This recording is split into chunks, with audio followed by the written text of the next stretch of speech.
أعوذ بالله من الشيطان الرجيم. بسم الله الرحمن الرحيم.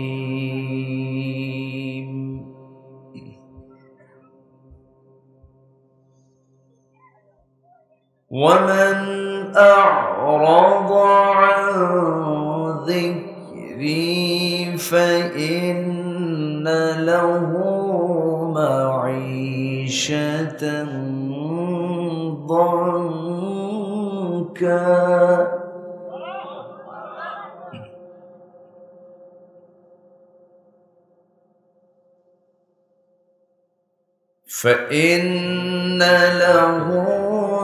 معيشة ضنكا ونحشره يوم القيامة أعمى.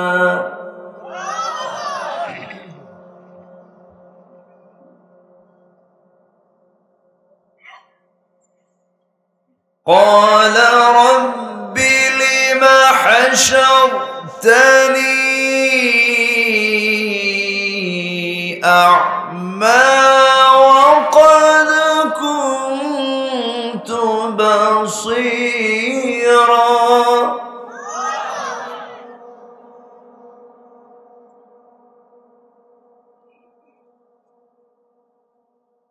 قال كذلك أتتك آياتنا فنسيتها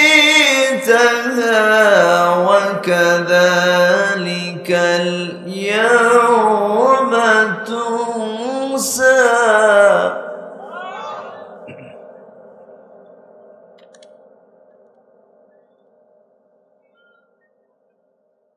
وكذلك نجزي من أسرف ولم يؤمن بآيات ربه.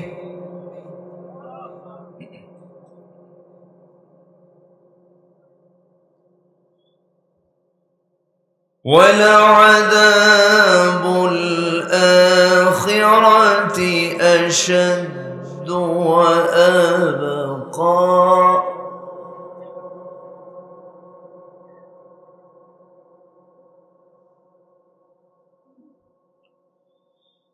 الله أكبر. بسم الله الرحمن الرحيم.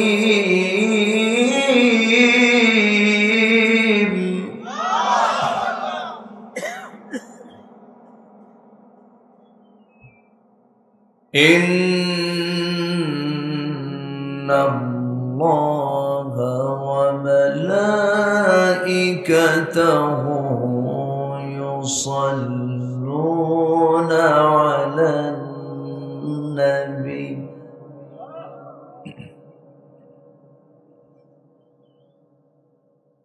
يا أيها الذين آمنوا صلوا عليه وسلموا تسليما.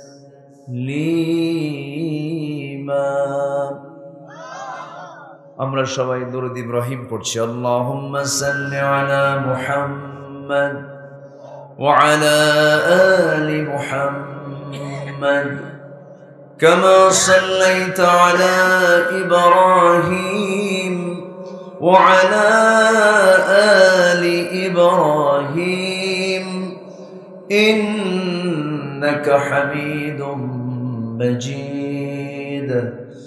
اللهم بارك على محمد وعلى آل محمد كما باركت على إبراهيم وعلى آل إبراهيم إنك حميد مجيد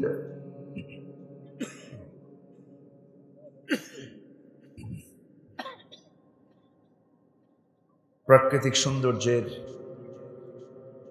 অপরূপ লীলাভূমি, সবুজ বেষ্টিত অঞ্চল, রাজশাহী জেলার বাগমারা উপজেলার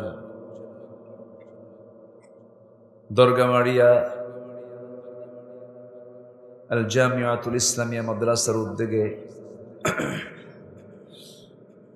আয়োজিত মাদ্রাসা সংলগ্ন মাঠে অনুষ্ঠিত তাফসিরুল কোরআন মাহফিল 2024 মহৎ আয়োজনের সম্মানিত সুযোগ্য সভাপতি, বিশিষ্ট শিক্ষাবিদ, গবেষক, সাংবাদিক, দৈনিক উপচার পত্রিকার সম্মানিত সম্পাদক, এলাকার কৃতি সন্তান ডক্টর মুহাম্মদ আবু ইউসুফ সেলিম সাহেব, আজকের প্রোগ্রামের বরেণ্য প্রধান অতিথি, নবনির্বাচিত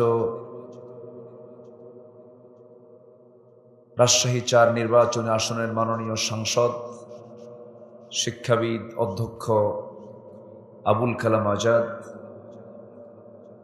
আজকের প্রোগ্রামের বরেণ্য অতিথিবৃন্দ, হযরত উলামায়ে কেরাম, ফদলাইজাম, বিশেষ করে কথা বলেছেন নন্দিত আলেমে দ্বীন, আমার অত্যন্ত কাছের আমার প্রিয় ভাই মাওলানা মুফাজ্জল হুসাইন, কথা বলেছেন আমার পূর্বে এলাকার কৃতি সন্তান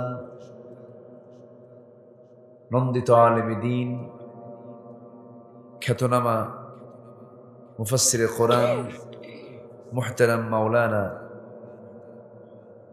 রেজাউল করিম উজ্জ্বল সাহেব, উপস্থিত আজকের মাহফিলের প্রধান আকর্ষণ, যাদেরকে নিয়ে আজকের এই সাজানো গোছানো বর্ণাঢ্য আয়োজন, তাওহীদের পতাকাবাহী, কালেমার ঝান্ডাবাহী, দ্বীন ইসলামের নরসারদুল বীর মুজাহিদ, প্রাণ প্রিয় সম্মানিত দ্বীনি ভাইরা, আড়ালে বসে আছেন শ্রদ্ধেয়া সম্মানিতা মা বোনেরা।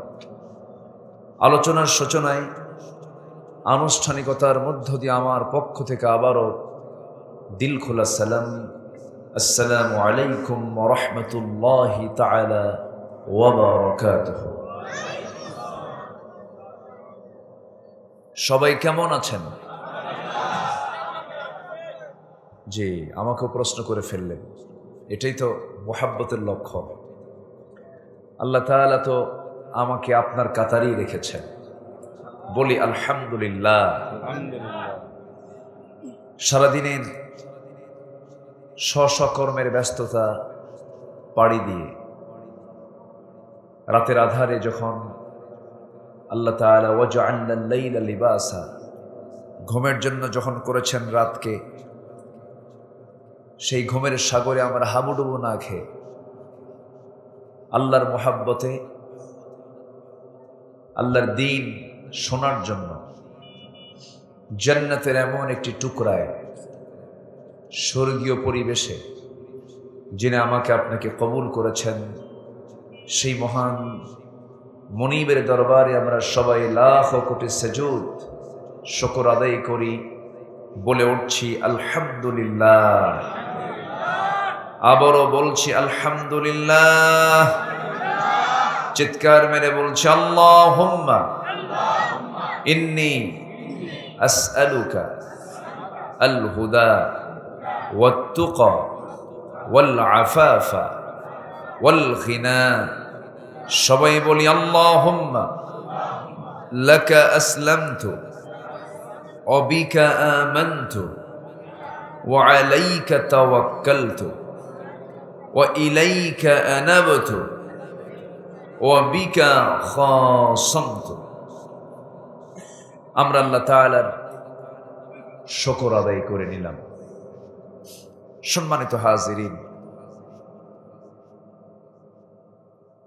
বাগমারায় এই রাত্রে মঞ্চে ওঠা এটা খুব স্বাভাবিক প্রক্রিয়া, এটা কোনো ব্যাপার না। গতকাল আমার মাহফিল ছিল বেশি দূরে না, মাত্র কক্সবাজার। আমি গতকাল এই সময় 11:30টায় আমার মাহফিল ক্লোজ করেছি, শেষ করে দেন রওনা দিয়েছি বাই রোডে। আল্লাহ তাআলা আমাকে এই চাঁদমাখা মুখ দেখার তৌফিক দিয়েছেন, আল্লাহর মেহেরবানি, শুকরিয়া, আলহামদুলিল্লাহ। তো আমি যতক্ষণ আছি আমাকে সময় দেওয়া যাবে তো? সময় দিতে রাজি আছেন তো ইনশাআল্লাহ? আমরা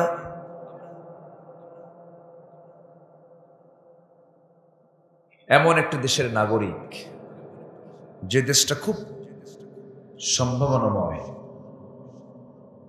এবং সে দেশের মাটি, সে দেশের প্রাকৃতিক সম্পদ অনেক দেশের চাইতে অনেক অনেক গুণ বেশি। কাতারে একটা গাছকে তাজা রাখার জন্য লক্ষ লক্ষ টাকা খরচ করতে হয়, একটা গাছকে তারা তাজা রাখতে চায়। আর আমার দেশের কোনো যত্ন ছাড়াই পুরাটা দেশটাই সবুজে ভরপুর, বলি আলহামদুলিল্লাহ। আমরা সব দিক থেকেই ভালো ছিলাম, সবই ছিল, কিন্তু প্রবলেম কি জানেন? এই দেশে শুধু একটা অভাব, ভালো মানুষের অভাব। আসতে কয় ঠিক কিনা? ভালো মানুষ তখন হয় যখন ভালো নেতা থাকে। যেমন রাজা তেমন প্রজা, একটা কথা আছে না? নেতা যদি ভালো থাকে তখন তার কর্মীও ভালো থাকে। রাজা যদি ভালো হয় প্রজাও ভালো হয়, আবার পিতা যদি ভালো হয় তার সন্তানও ভালো হয়। লাইক ফাদার লাইক সন একটা কথা বলে। গোটা পৃথিবীতে 137টা দেশের ভিতরে শিক্ষার দিক থেকে এ দেশ 124 নম্বরে। বিশ্বের আবাসযোগ্য শহরের মধ্যে ঢাকা হলো খারাপ না, এটা বসবাসযোগ্য বলা চলে, তবে ঝুঁকিপূর্ণ। দুর্নীতিতে 204টা দেশের মধ্যে বাংলাদেশ হলো প্রেজেন্ট 7 নম্বরে আছে। এর আগে মোটামুটি হ্যাটট্রিক করছে। স্বাস্থ্যসেবায় 167 দেশের ভিতরে আমার দেশ 106 নম্বরে আছে। একদম শেষের দিকে যায়নি, একটু শেষের একটু আগে আছে। সুখী দেশের তালিকায় 137 দেশের মধ্যে আমার দেশটা 118 নম্বরে আছে। তো আমার দেশ এগিয়ে যেতে খুব বেশি সময় লাগতো না, শুধু যদি আমার দেশের মানুষের হাতে যদি শিক্ষার জন্য শুধু কোরআনটা যদি তুলে দেওয়া হতো। কিন্তু একটা বড় ধরনের ষড়যন্ত্র কিন্তু আমরা ফিল করছি। আমরা কি লক্ষ্য করছি না? এই মাসের নাম কি বলেন তো? তা তো ঠিক আছে, আমরা তো মাহফিল এসে আরবি করি।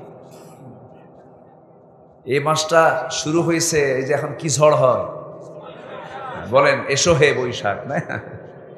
বলেন কোন মাস বলতেছে আমি? কোন মাস? এই মাসের নাম কি? বৈশাখ।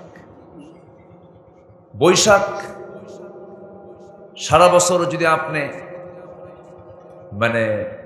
পান্তা নাও খান, পহেলা বৈশাখে পান্তা না খেলে ইমানই থাকবে না, ঠিক আছে না?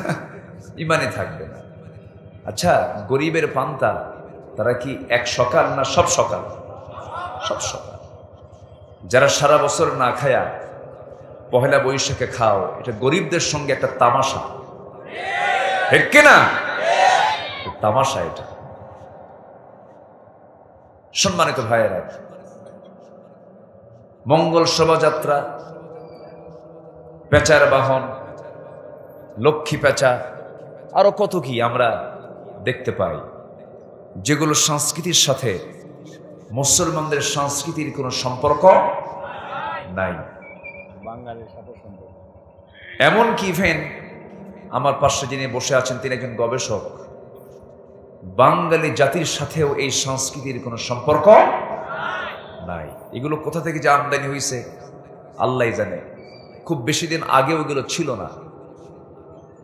এরপরে ভালোবাসা দিবস, এটা ছিল না।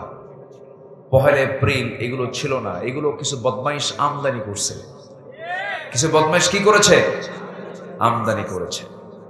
সম্মানিত ভাইয়েরা, সম্মানিত বন্ধুগণ, বহু কথা আছে। এই যে আমরা সিচুয়েশনগুলো আমরা দেখছি, এই সংকটকে দূর করার জন্য একমাত্র মাধ্যম আল্লাহ তাআলা আমাকে আপনাকে দিয়েছেন সকল সমস্যার সমাধান করার জন্য। কোন কিতাবটা দিয়েছেন? আমরা শুনতে এসেছি, এই কিতাবের কথাই কিন্তু শুনতে এসেছি। কিন্তু এই কিতাবকে কিছু মুসলমানের পুরোপুরি মানতে আপত্তি আছে। কিছু কিছু মুসলমান বলে কোরআন মানি, কিন্তু সব জায়গায় মানা যাবে না, এটা অসুবিধা। এরকম টাইপের লোক তো আমার দেশে নাই। আসতে বলবেন না, আছে না নাই? আল্লাহ জানেন কিছু বান্দা মানবে না। আল্লাহ আয়াত সেট করে দিয়েছে, আল্লাহ জায়গা মতো আয়াত দিয়েছে।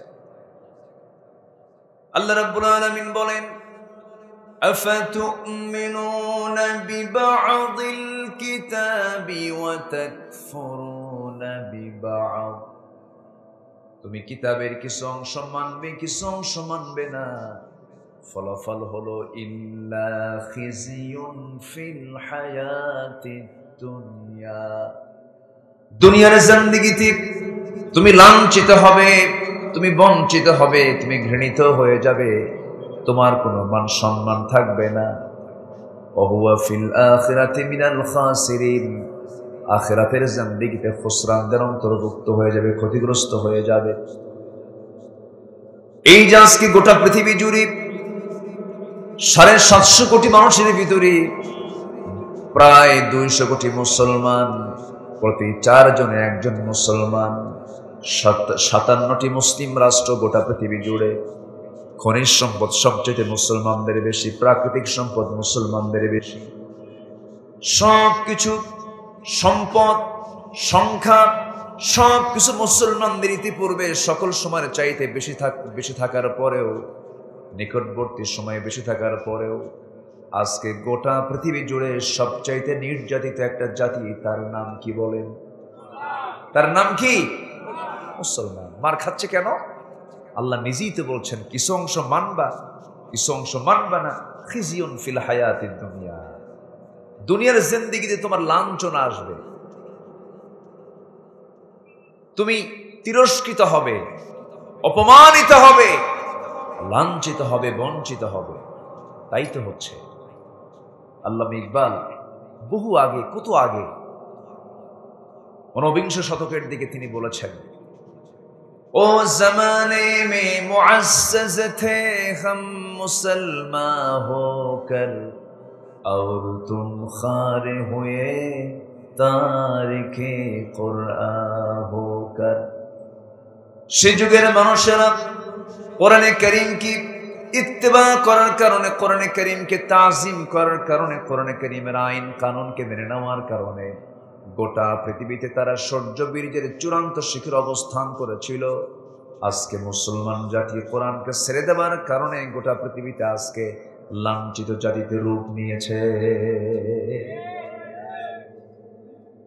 এই জন্য তাফসীর মাহফিলে এসে আমার প্রথম আহ্বান সবার কাছে এটাই থাকবে, আমরা মূল জায়গায় ফিরে আসি। যে নেতা আপনাকে কোরআনের কথা বলবে না, সে নেতার মুখে আমরা থুতু মেরে দিই, ঠিক কিনা? যে নেতা আপনাকে জাহান্নাম থেকে বাঁচাতে পারবে না, সেই নেতৃত্বকে আমরা না বলি। যে নেতা আপনাকে নামাজের জন্য বলবে না, যে নেতা নিজে নামাজ পড়বে না, তার পেছনে আমাদের দৌড়ানোর কোনো দরকার ভুল বারবার করা যায় না, বারবার ভুল ইমানদার করতে পারে না। লা ইউলদাগুল মুমিন, মুসলমানকে একই গর্তে দুবার দংশন করা যায় না। আমরা ফাঁদে আর পা দেব না। বহু দেখেছি আমরা, দেশ স্বাধীন হয়েছে ৭১, আজকে কত ২০২৪ সাল, বহু কিছু দেখলাম, কিন্তু ফয়সাল একটাই, মুসলমান ইসলামকে মানলেই শান্তি পাবে। ইসলাম ছাড়া অন্য কোথাও কোনো শান্তি মিলতে পারে। আবার ইসলামে ঢুকতে বলেছেন আল্লাহ তাআলা আংশিক না পুরোপুরি? আসতে বলবেন না, আংশিক না পুরোপুরি? এখানেও বান্দা পুরোপুরি ঢুকবে না, কিছু বান্দা। এই জন্য আল্লাহ তাআলা একদম স্পষ্ট করে একটা আয়াত দিয়েছে। বলি আয়াতটা বলি।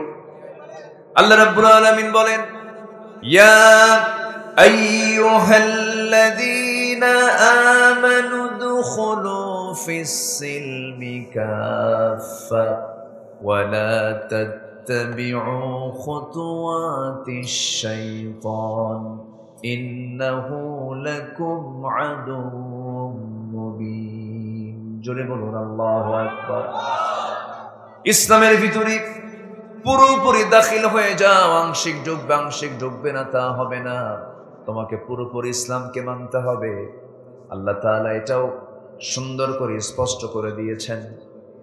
আমার বন্ধুগণ, আল্লাহ রাব্বুল আলামিন আবার জীবন বিধান হিসাবে ইসলামকে ছেড়ে দিয়ে অন্য কোন জীবন বিধানকে গ্রহণ করলে তার ফলাফল কি হবে তাও ক্লিয়ার করে দিয়েছেন। যারা পারেন ঠোঁট মিলিয়ে বলুন, وَمَن يَبْتَغِ غَيْرَ الْإِسْلَامِ دِينًا فَلَن يُقْبَلَ مِنْهُ وَهُوَ فِي الْآخِرَةِ مِنَ الْخَاسِرِينَ। জীবন বিধান হিসাবে,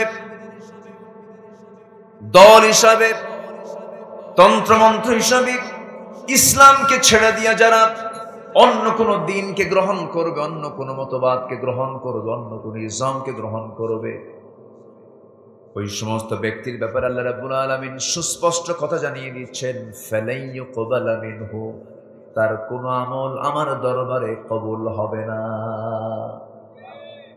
তার নামাজ কবুল হবে না, তার রোজা কবুল হবে না, তার হজ কবুল হবে না, তার কোন দান সদকা কবুল হবে না, যতক্ষণ না জীবন বিধান হিসেবে ইসলামকে সে না মেনে নেবে। ইসলামের বিরুদ্ধে বহু জীবন বিধান আমার আপনার চোখেই দুনিয়াতে আসে না নাই? বলেন, আসতে বলবেন না, আসে না নাই? ইসলামের বিরুদ্ধে আরো আইন আসে না নাই? বলেন, আছে। আমি আপনি যে মাহফিল এসেছি, আমরা রাস্তা হেঁটে এসেছি আল্লাহর আইনে না, বান্দার আইনে। বান্দার আইনে আসছি, আল্লাহর আইনে কেমনে আসলাম? আমি আপনি যখন মাহফিলের উদ্দেশ্যে রওনা দিয়েছি, আমি রওনা দিয়েছি চিটাগাং থেকে, হাজারবার চেষ্টা করলাম, আমি পারতাম না ডান দিকে আসবো আমি, কারণ এদেশের ট্রাফিক নিয়মটা হলো ডানে চলো না বামে চলো, বামে চলো। আমাকে বামে আসতে হয়েছে, কারণ আমার দেশে আইনটা চালু আছে আল্লাহর না বান্দার। আজ থেকে আল্লাহর না বান্দার, বান্দার। আল্লাহর আইন যদি চালু থাকতো, আমাদের রাস্তায় চলাচলটা ডান দিকেই হতো, ডান দিকে আমরা চলতাম। ইসলাম তো ডান দিকেই চলতে বলে।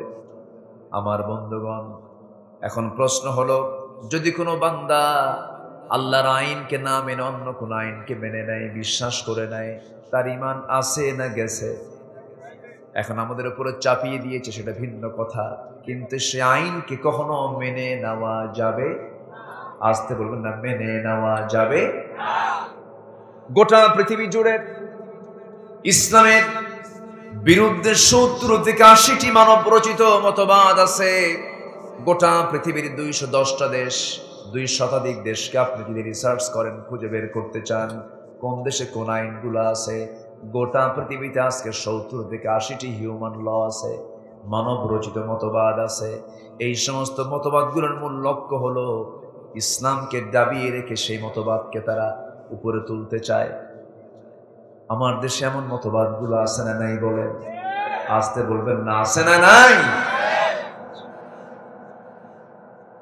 আমার বন্ধুগণ, কোনো মতবাদকে গ্রহণ করা যাবে না, রসুল ছাড়া কোনো নেতৃত্বকে মানা যাবে না। মূল নেতৃত্ব হচ্ছেন রসুল। আল্লাহকে রব, রসুলকে নেতা, কোরআনকে সংবিধান, ইসলামকে একমাত্র দল। এই কয়েকটা আর্টিকেলের পক্ষে যদি আমি আপনি না যদি অবস্থান নেই, আমার ইমানটা এখনো ভালো করে আনা হয় নাই। আল্লাহ আমার রব, রসুল আমার নেতা, কোরআন আমার সংবিধান, ইসলাম আমার দলীয় নাম, দলের নাম। এই চার কথার মধ্যে যারা নখ ঢুকায় ফেলবে, আমরা তাদের জিব্বা টেনে ছিড়ব। ঠিক কিনা? এখানে কোনো আপোষ করা যাবে না। বহু তো দেখলাম, কারো বাপের দেশ, কারো স্বামীর দেশ, মাঝখান দিয়ে আমরা শেষ। দেখতেই জিবি সবকিছু। আমার বন্ধুগণ, এই জন্য আমার আপনার দায়িত্ব হলো, এই দুনিয়াতে এসেছি কার জিকির করার জন্য? আসতে কার জিকির করার জন্য? আবার জিকির মানে কিন্তু আমার দেশে একটা ধারণা হলো আল্লাহ আল্লাহ, এটা একটা ধারণা মানুষের, তাই না? এরকম একটা ধারণা যে জিকির মানে এটাই, কিন্তু জিকির মানে কিন্তু এটা নয়। আচ্ছা, আমার ভাইয়ের নাম সেলিম, তাই না? আমি যদি বলি সেলিম সেলিম সেলিম, বারবার বলতেছি, বলেন তো এটা কি মানে আনন্দ দেবে না বিরক্ত লাগবে? বিরক্ত লাগবে না বলেন তো? আমার রাসূল জিকির শিখিয়েছেন পরিপূর্ণ বাক্য দিয়ে, যেরকম লা ইলাহা ইল্লাল্লাহ, কোনো ইলাহা নাই কে ছাড়া? আল্লাহ ছাড়া। ওয়া যাকারা ইসমা রাব্বিহি ফাসাল্লা, ঠিক আছে, আল্লাহর নামের, আল্লাহর যে নামগুলো আছে তা ধরে তুমি ডাকো। আল্লাহ, রহমান, রহিম, গফফার, গফুর, সত্তার, জব্বার। আমার রেজাউল ভাই কই? সবগুলো নাম কইছে কি আমার আগে? সবগুলো নাম আমার ভাই বলে দিয়েছেন। খুব সুন্দর কথা তিনি বলেছেন। বলি আলহামদুলিল্লাহ, ডাকবো, সমস্যা নেই। কিন্তু আমার দেশে জিকিরের নামে কিছু ভণ্ডামি আছে না? নাই? এগুলো দরবার কিন্তু কম না। চট্টগ্রামে একটা মাজারের নাম আছে বদনাশার মাজার। বদনাশা, ওই যে যেটা বাথরুমে বদনা ইউজ করে না, বদনাশা। রাজশাহীতে আছে বিড়াল শাহের মাজার।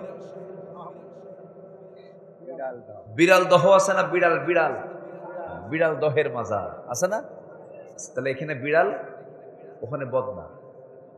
আরেকটা আছে কুত্তাশার মাজার। আরেক জায়গায় আছে সাইল ডাইল রহমতুল্লাহের মাজার। জোরে বলি নাউজুবিল্লাহ। এগুলো কিন্তু কম না, অনেক। আর রাজশাহীর শাহ মাকদুম, খুলনার খান জাহান আলী, সিলেটের শাহজালাল ইয়ামিনী রহমতুল্লাহ আলাইহি, শাহ পরান, শাহ আমানত, গোলাপ শাহ, এরকম করে বেশ কিছু আল্লাহওয়ালা আমার দেশে আগমন হয়েছিল। তারা ইসলামের জন্য কাজ করেছে। এরপরে শুয়ে আছেন হলো আজমিরে খাজা মঈনুদ্দিন চিশতি রহমতুল্লাহ আলাইহি। নিঃসন্দেহে আল্লাহওয়ালা মানুষ, মুজাহিদ ছিলেন তারা। এই সমস্ত নাম বলি আমরা পীর সাহেব, কিন্তু এরা শুধু পীর সাহেব ছিলেন, এরা মুজাহিদে মিল্লাত ছিলেন। আল্লাহু আকবার বলেন। মুসলিম জাতির তারা, মুসলিম মিল্লাতের তারা মুজাহিদ ছিলেন। মঈনুদ্দিন চিশতি কি করেছেন? রাজা পৃথ্বীরাজের বিরুদ্ধে মোকাবেলা করেছেন, যুদ্ধ করেছেন। শাহজালাল ইয়ামিনী কি করেছেন? রাজা গৌর গোবিন্দের বিরুদ্ধে মোকাবেলা করেছেন। পরশুরামের বিরুদ্ধে মাহিসার বলখি, শাহসুন্নাল বলখি, বগুড়ার মহাস্থানগড়ে তাদের বিরুদ্ধে, শিরকির বিরুদ্ধে মোকাবেলা করেছেন। তাহলে তাদের ভূমিকা ছিল হলো, জমিনে কোনো শিরকের কাজ চলবে না, জমিনে কোনো মানুষের আইন চলবে না। আইন চলবে কার? আসতে চলবে না, আইন চলবে কার? আর এখনকার দরবারগুলোর কাজ কি?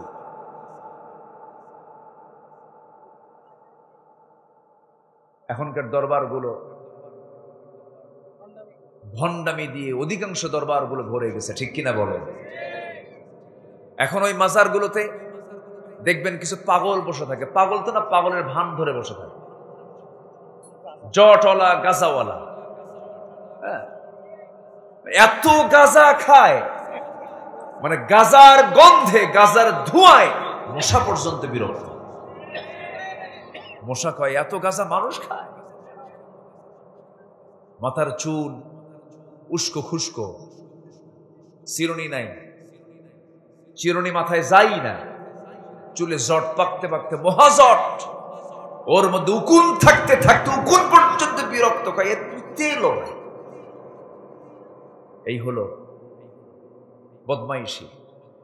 সালাড চট পড়ে থাকে, লাল সালু পড়ে থাকে, কথা কয় না, একটু ভান ধরে থাকে, আছে না এরকম, আছে না?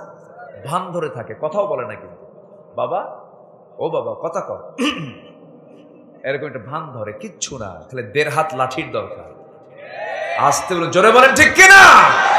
1.5 হাত লাঠি দরকার। একটা অসামাজিক, ব্যক্তিত্বহীন, মস্তিষ্ক বিকৃত পাগল কখনো আল্লাহওয়ালা হতে পারে না। যিনি আল্লাহওয়ালা হবেন তিনি হবেন একজন সেরা ব্যক্তিত্বের সম্পূর্ণ মানুষ। তার পোশাক, তার প্রেজেন্টেশন, তার কথা, তার চলাফেরা, তার পারিবারিক জীবন, তার সামাজিক জীবন সবচেয়ে উন্নত মানের হবে। তিনি হবেন আল্লাহওয়ালা। আল্লাহু আকবার বলেন। রাসূল কেমন ছিলেন না? রাসূল তেমনই ছিলেন। আম্মা জান আয়েশা বলেন, আমি আমার রাসূলের চুল কখনো এলোমেলো পাই নাই। আমার নবীজির পকেটের ভিতরে 3টা জিনিস থাকতো, মুস্তন চিরুনি থাকতো, মেসওয়াক থাকতো। চুলগুলো এলোমেলো হয়ে যেত, চিরুনি দিয়ে আঁচড়ায় নিতেন। তিনি এত পরিমাণ সুগন্ধি ব্যবহার করতেন, ঢেলে নিতেন আতর হাতের ভিতরে, হাতের তালুতে ঢেলে নিতেন, এত পরিমাণ আতরও দিতেন। রাসূলকে কোনো কিছু দিলে, কোনো হাদিয়া দিলে পরে বেশি হলে ফেরত দিতেন, বলতেন দরকার নাই, প্রয়োজন হবে না আমার। কিন্তু আতর যত দেওয়া হতো রাসূল কখনো মানা করতেন না, নিতেন, দিতেন। জোরে বলেন সুবহানাল্লাহ। আর এই যে এদের হাতে আতর নাই, গাজার কলকি, এগুলোকে প্রমোট করছে, এই দরবারগুলোকে প্রমোট করছে কিছু বাম রামেরা, আছে না নাই? প্রমোট করছে। এরা বলে তোমরা কোরআন পড়ো 30 পারা, আমাদের কোরআন 90 পারা, ওদের কোরআন নাকি 90 পারা। খুব বদমাইশেরা, কিন্তু খুব সতর্ক থাকতে হবে। এরা ঈমান ছিনতাইকারী। এরা কি ছিনতাইকারী বলেন? ঈমান ছিনতাইকারী। এদের ধারে পাশে আমরা যাব না। জিকির করব আমরা নবীর পদ্ধতি অনুযায়ী। জোরে বলি ইনশাআল্লাহ। জিকির করার দরকার আছে না নাই? জিকিরটা কি আমি এটা একটু ব্যাখ্যা আজকে আমি দিতে চাচ্ছি। একটা রাতে তো একটা পয়েন্ট নিয়ে কথা বলতেই তো সময় চলে যায়। সম্মানিত ভাইয়েরা, জিকির একটি ব্যাপক শব্দের নাম। এই কিতাব যে আমরা শুনতে এসেছি, এই কিতাবের নামও কিন্তু জিকির। এই কিতাবের নাম কি?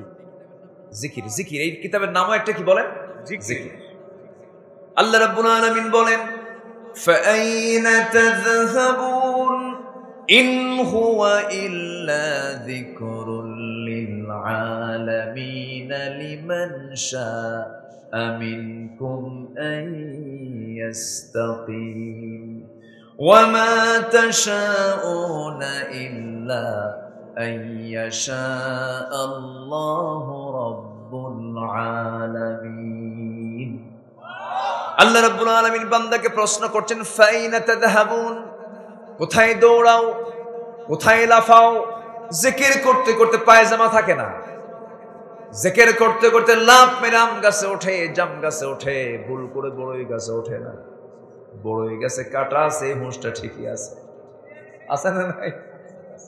সেদিন দেখি কোথায় যেন এক এরকম জালসার ভিতরে কোন এক মুরিদ ফানাফিল্লা হয়ে গেছে, মানে ভুলে, মানে নিজে একদম হেরে গেছে, মানে ইশকে দেওয়ানা হয়ে গেছে।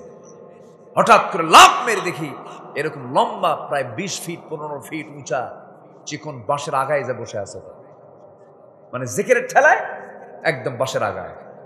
তো ভাবলাম যে বাঁশের আগায় যে উঠলো, নিশ্চিত এটা ছোট্টবেলায় নারিকেল আর ডাব সরছিল, সুপারি সরছিল। আশ্চর্য কথা। আপনি নাস্তিকদের হাসির পাত্র হবেন কেন? নাস্তিকের এগুলো দেখে হাসে। ইসলাম তো এগুলো না।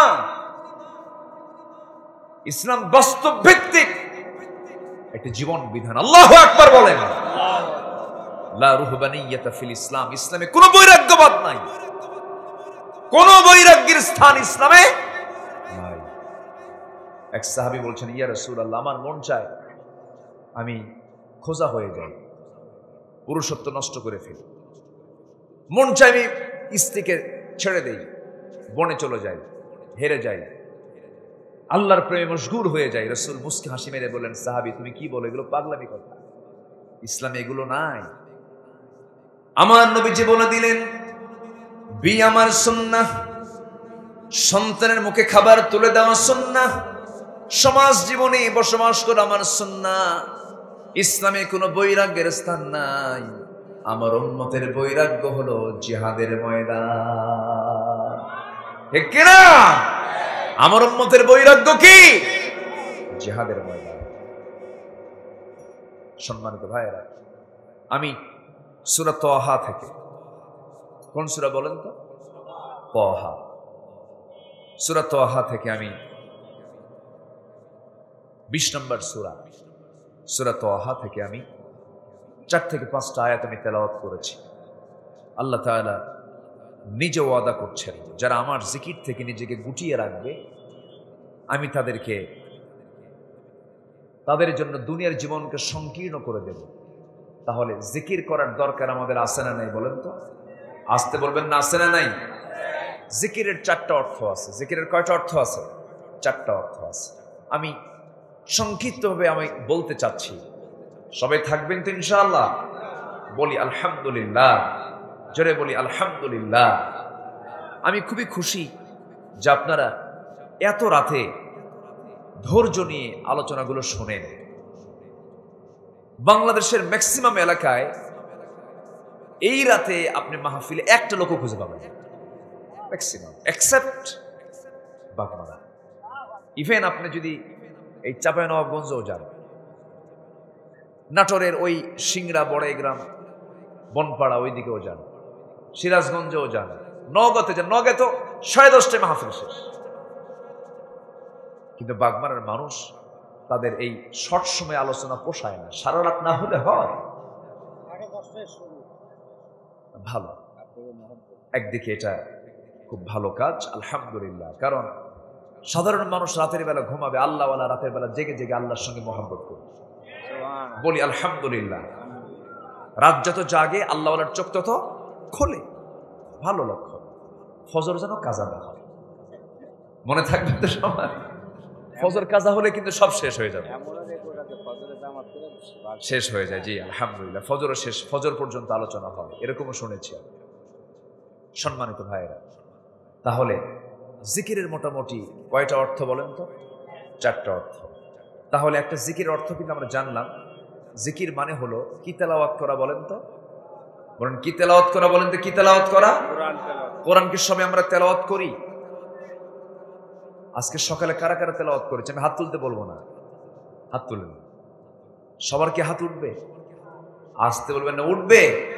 উঠবে। আমার বন্ধুগণ, যে বান্দার সম্পর্ক কোরআনের সঙ্গে যত বেশি হবে, আল্লাহর সঙ্গে তার সম্পর্ক তত বেশি হয়ে যাবে।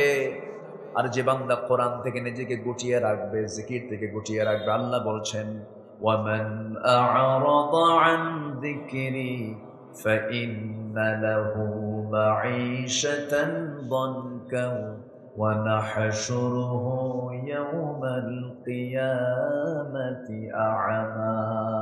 জোরে বলুন আল্লাহু আকবার। আল্লাহ কি ভয়ঙ্কর কথা বলে দিলেন, মারাত্মক কথা বললেন, চোখে পানি চলে আসছে অনেক আলেম ওলামা যারা বসে আছেন এখানে। আমার বন্ধুগণ, একটা মাদ্রাসার উদ্যোগে আজকে মাহফিল, যে মাদ্রাসার মূল সিলেবাস হলো, সবাই বলেন কি মূল সিলেবাসটা কি? আমার দিকে তাকান। তাহলে আমরা জিকির করব কার বলেন তো? জিকির করব কার?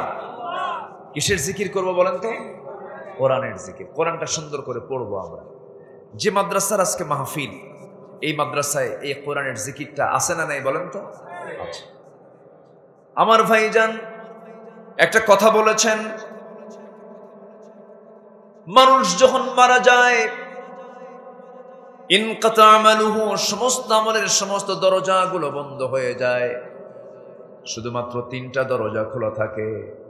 এর মধ্যে একটা হলো গুরুত্বপূর্ণ একটা বিষয়, উপকারী জ্ঞান, বান্দার কল্যাণের যে জ্ঞান, কোরআনের জ্ঞানটা এটা থেকে যা। আপনি কোরআনের জ্ঞান কাউকে দিয়েছেন, আপনি একজনকে হাফেজ বানিয়েছেন, সেখান থেকে আর একজন হাফেজ তৈরি হলো, সেখান থেকে আর একজন হাফেজ তৈরি হলো, কিয়ামত পর্যন্ত এই যে জ্ঞানের বিতরণটা চলছে, এই সুন্দর জ্ঞানের যে বিতরণের সওয়াবটা আপনি কিয়ামত পর্যন্ত কবরে শুয়ে শুয়ে পাবেন, বলি আলহামদুলিল্লাহ। তাহলে জিকিরের ফলাফল আল্লাহর কাছে শুধু ভালো না অনেক ভালো? শুধু ভালো না অনেক ভালো? অনেক। আল্লাহ রাব্বুল আলামিন বলেন, আমার জিকির থেকে যে বান্দা নিজেকে গুটিয়ে রাখবে, যে বান্দা গুটিয়ে রাখবে, وَمَنْ أَعْرَضَ عَنْ ذِكْرِي فَإِنَّ لَهُ مَعِيشَةً ضَنْكًا وَنَحْشُرُهُ يَوْمَ الْقِيَامَةِ أَعْمَى। আমার জিকির থেকে যে বান্দা নিজেকে গুটিয়ে রাখবে, 1 নাম্বার, আমি আল্লাহ রাব্বুল আলামিন তার দুনিয়ার জীবনকে আমি সংকীর্ণ করে দেব। দুনিয়ার জীবনটা তার জন্য বড় কষ্টকর হয়ে যাবে, পরিবারের সুখ থাকবে না, তার দেহের সুখ থাকবে না, সমাজে তার সুখ থাকবে না, সব জায়গায় সে অশান্তির আগুনে দাউ দাউ করে জ্বলবে। হাজার হাজার কোটি টাকার মালিক, কিন্তু রাতের বেলা ঘুমাতে পারে না, আছে না নাই বলেন? আসতে বলবেন না, আছে না নাই? হাজার হাজার কোটি টাকার মালিক, কিন্তু ওষুধ ছাড়া ঘুম হয় না। হাজার হাজার কোটি টাকার মালিক, ভালো মন্দ কিছু খেতে পারে না, খাইতে বসলে পরেই ডাক্তারের সমস্ত চার্টগুলো সামনে নিয়ে বসতে হয়, 2 গ্রাম 3 গ্রাম 4 গ্রাম করে খাবার তাকে খেতে হয়। আমার বন্ধুগণ, আমি একটা প্রশ্ন করব, বলুন তো, গ্রামের মানুষ বেশি খায় না শহরের মানুষ বেশি খায়? কিন্তু সম্পদের পরিমাণ গ্রামে বেশি না শহরে বেশি? শহরে বেশি। মিলিয়নার, বিলিয়নার, ট্রিলিয়নার, হাজার হাজার কোটি টাকার মালিক, কিন্তু খাইতে বসতে নিলে ফাঁকিবাজি প্লেটে খাইতে বসে। ফ্ল্যাট প্লেট, প্লেটের কোনো তলা নাই, আছে না এরকম প্লেট? কিছু আছে না? ছোট্ট প্লেটে বসে, সামনে 1 কেজি আঙ্গুর ঝুলানো আছে, খাবার প্রস্তুত আছে, কিন্তু কোটি টাকার মালিক খাইতে বসছে কিন্তু খাইতে পারে না। একটা আঙ্গুর খাওয়ার সঙ্গে সঙ্গেই পিএস বলে ফেলে, সহকারী বলে ফেলে, বস একটাই খেতে পারবেন, 2টা আঙ্গুর কিন্তু খাওয়া আপনার হবে না, নচেত ইনসুলিন নিতে হবে। কাম সারা খেতে পারে না, একটা খায়া আর ছায়া থেকে আঙ্গুরের দিকে, হাই রে আঙ্গুর, খালি ছায়াই থাকলাম, খাওয়ার কিসমতে নাই আমার। হাজার হাজার কোটি টাকার মালিক খেতে পারছে না। গ্রামের মানুষ যখন খেতে বসে তখন কি প্লেট নিয়ে বসে? কি নিয়ে বসে? গাবলা, গাবলা না কি কইছে এখানে? হ্যাঁ, গাবলা, গাবলা নিয়ে বসে, ডিশ বোল নিয়ে বসে। ওই 100 টাকা 200 টাকা দিয়ে কাম হবে না, 250 গ্রাম দিয়ে কাজ হবে না। মোটামুটি 1 কেজি চালের পান্তা নিয়ে বসে সকালবেলা, পুরা গাবলা মেরে দিল 2-3টা পেঁয়াজ সহকারে। খাওয়ার পর যখন বলা হয় খাইছো কেমন, খাইছো তো ভালোই, কিন্তু আরো 1 কেজি দরকার। আলহামদুলিল্লাহ বলবেন না? জোরে বলেন আলহামদুলিল্লাহ। আল্লাহ তাআলা সব ভাগ করে দিয়েছেন। আল্লাহ ধনীকে দিয়েছেন হলো টাকা, তুই টাকা দেখবি, খাইতে পারবি না। আর গরিবকে টাকা দেন না, তুই খাবি, টাকা দেখবি না। আল্লাহু আকবার। আল্লাহ গরিবকে দিয়েছেন সন্তান, কম না বেশি? আচ্ছা, সন্তান ধনীদের বেশি না গরিবদের বেশি? গরিবদের বেশি। গরিবদের সন্তান বেশি আর ধনীদের টাকা বেশি। আল্লাহ বলছেন আমি ভাগ করে দিয়েছি। ধনীদের সন্তান তেমন নাই, আল্লাহ গরিবকে সন্তান দিয়ে সন্তান নামক নিয়ামত দিয়ে ভরপুর করে দিয়েছে। বলেন আলহামদুলিল্লাহ, জোরে বলি আলহামদুলিল্লাহ। কথায় তো কথা আসে, তাই আমার কথা কি বিরক্ত হচ্ছেন নাকি আপনারা? বলি আলহামদুলিল্লাহ। সম্মানিত ভাইয়েরা, তাহলে সুখ দেওয়ার মালিককে বলেন তো? আচ্ছা বলেন তো, সম্পদেই কি সুখ? টাকা পয়সায় কি সুখ? 10 তলা 20 তলা বাড়ি, বিশাল বড় অট্টালিকায় কি সুখ? প্রকৃত সুখটা থাকে হলো কার জিকিরে? আস্তে করে কার জিকিরে? যার জিহবা আল্লাহর জিকির থেকে সুখ না থাকে, সেই জিহবায় কখনো সুখ থাকে না। আর যার জিহ্বাটা আল্লাহর জিকিরে ভেজা থাকে, তার জিকিরটা, তার জিহ্বা থাকে প্রশান্ত, তার জিহ্বায় কখনো ভাটা থাকে না। আল্লাহু আকবার। এই জন্য জিকির ভিজায় রাখবো, জিহ্বা ভিজায় রাখবো কার জিকিরে? আল্লাহর জিকিরে। আমার বন্ধুগণ, দিন যখন শুরু করব আমি, আল্লাহ রাব্বুল আলামিন দিন দিয়েছেন, রাত দিয়েছেন। দিনের মালিক আল্লাহ, রাতের মালিক আল্লাহ, সময়ের মালিক আল্লাহ। সময়ের মূল মালিককে বলেন আল্লাহ তাআলা। আহ্নিক গতি বার্ষিক গতি কে দেন? সূর্যকে চালান, চন্দ্রকে চালান, নদীকে চালান, সাগর সমুদ্রকে চালান, বাতাসকে চালান, আল্লাহ চালান। সেই সময়ের মালিককে আগে সময়টা আগে দেওয়ার চেষ্টা করব। আল্লাহ বলছেন বান্দার আমি তোকে ঘুম দিয়েছি, ঘুমা। আমি তোকে খেতে দিয়েছি, তুই খা, কোনো সমস্যা নাই। কিন্তু আমার জিকির করতে ভুলবি না, আমার স্মরণ করতে তুই ভুলবি না, আমার নামটা বলতে নিয়ে কখনো তুই কৃপণতা দেখাবি না। যদি কোনো বান্দা, বুখারী শরীফের শেষ হাদিস, কালিমাতানি হাবিবাতান সাকিলাতান ফিল মিজান খাফিফাতান বিল লিসান, দুটো শব্দ এমন আছে ওজনে অনেকবারই, উচ্চারণে খুবই সহজ। যদি কোনো বান্দা সুবহানাল্লাহ সুবহানাল্লাহি ওয়া বিহামদিহি সুবহানাল্লাহিল আযীম, এই দোয়াটা যদি, এই তাসবিহটা যদি পড়তে পারে, আসমান জমিনে যত ফাঁকা স্থান আছে প্রত্যেকটা ফাঁকা স্থানগুলো আল্লাহ রাব্বুল আলামিন তার জন্য সওয়াব দিয়ে ভরপুর করে দেয়। জোরে কান সুবহানাল্লাহ। একবার সুবহানাল্লাহ বললে পরে আসমান জমিনের ফাঁকা জায়গাগুলো সব সওয়াব দিয়ে ভরপুর হয়ে যায়। এত যখন সওয়াব পাওয়াই যায়, নামাজ আর পড়ার কি দরকার? নাকি এরকম কিছু? নাকি নামাজবিহীন ওই তসবির কি কোনো মূল্য আছে? আগে মূলটা দরকার। আগে কি দরকার? মূলটা দরকার। সম্মানিত ভাইয়েরা, যখন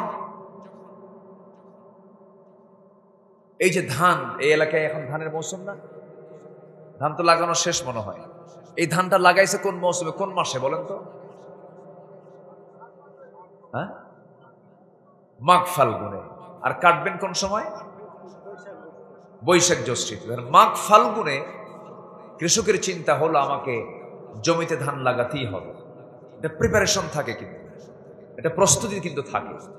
ঠিক তেমনি ইমানদারের একটা প্রস্তুতি থাকার দরকার আছে। সেটা হলো দুনিয়ার প্রস্তুতি না আখিরাতের প্রস্তুতি? বলেন, দুনিয়ার প্রস্তুতি না আখিরাতের প্রস্তুতি? আখিরাতের প্রস্তুতি। তো আখিরাতের প্রস্তুতি যদি কোনো বান্দা নিতে চায়, সবার আগে পরামর্শ নিতে হবে কোন কিতাব থেকে বলেন তো? বলেন কোন কিতাব থেকে? কোরআন থেকে। 1 নম্বর প্রস্তুতি হলো, আমি যেটা নিয়ে আজকে আমি আলোচনা করতে চাচ্ছি, একটা অর্থ বলেও দিয়েছে জিকিরের 4টা অর্থ। এর মধ্যে একটা অর্থ হলো কি তেলাওয়াত করা বলেন তো? কোরআন তেলাওয়াত করা। এটা একটা প্রস্তুতি। কারণ আমার মৃত্যুর সঙ্গে সঙ্গে আমার সাথে কেউ থাকবে না। কে ছাড়া? আসতে বলবেন না, কে ছাড়া? আল্লাহ ছাড়া। আমার বন্ধুগণ, এই দুনিয়া ছেড়ে আমিও চলে যাব, আপনিও চলে যাবেন, কিন্তু আখিরাতের প্রস্তুতি আমি কি নিলাম, এটা আমার আপনার জন্য সবচেয়ে বড় চিন্তার বিষয়। রাসূলকে প্রশ্ন করা হলো, আজকে দুপুরবেলা একটা জানাজায় ছিলাম, আমার এক আত্মীয় দুনিয়া থেকে বিদায় নিয়েছেন। জানাজা পূর্ব একটা আলোচনার ভিতরে আমি হাদিসটা আমি বলে ফেললাম।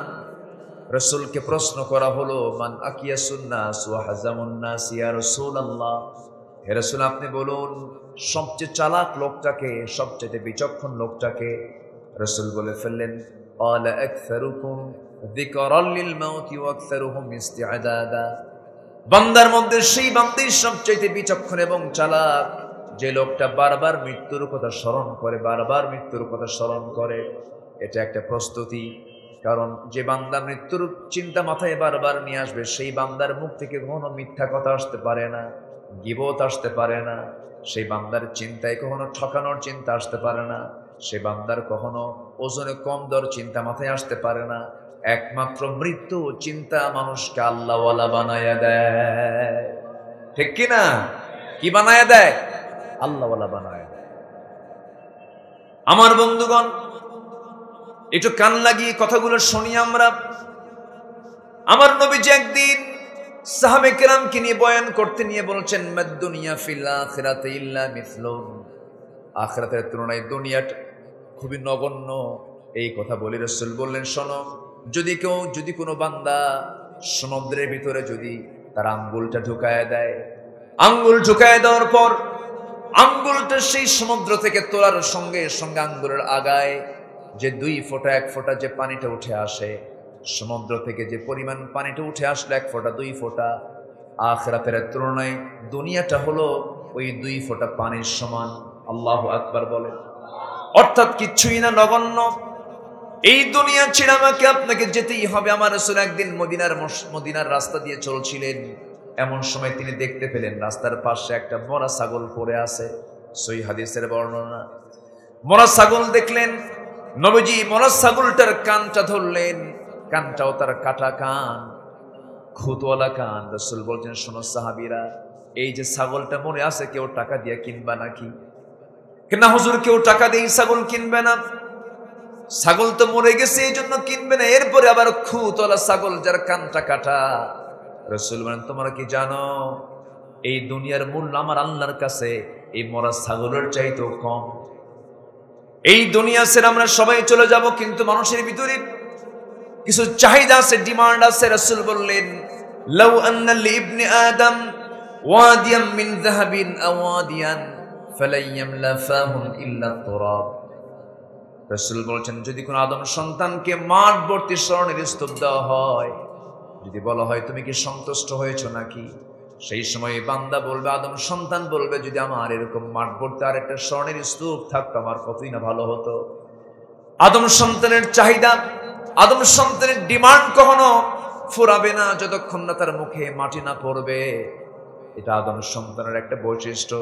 তবে হ্যাঁ, সেই লোকগুলোই সবচেয়ে বেশি চালাক। মহান রব্বুল আলামিন সুন্দর করে বান্দাকে জানিয়ে দিচ্ছেন, যুয়িনা লিন-নাসি হুব্বুশ শাহাওয়াতি মিনান নিসাই ওয়াল বানিনা ওয়াল কানাতিরিল মুকান্তারাতি মিনাদ-যাহাবি ওয়াল ফিদ্দাহ ওয়াল খাইলিল মুসাওওয়ামাতি ওয়াল আন'আমি ওয়াল হারথ যালিকা মাতাউল হায়াতুদ দুনিয়া ওয়াল্লাহু ইনদাহু হুসনুল মাআব। জোরে বলুন আল্লাহু আকবার।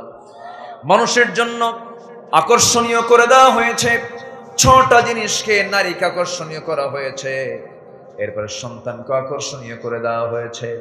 হুব্বুশ শাহাওয়াতি মিনান নিসা ওয়াল বানিন ওয়াল কানাতিরিল মুকান্তারাতি, পঞ্জীবিত স্বর্ণরূপকে আকর্ষণীয় করে দেওয়া হয়েছে, চিহ্নিত অশ্বকে আকর্ষণীয় করে দেওয়া হয়েছে, ফসলকে আকর্ষণীয় করে দেওয়া হয়েছে।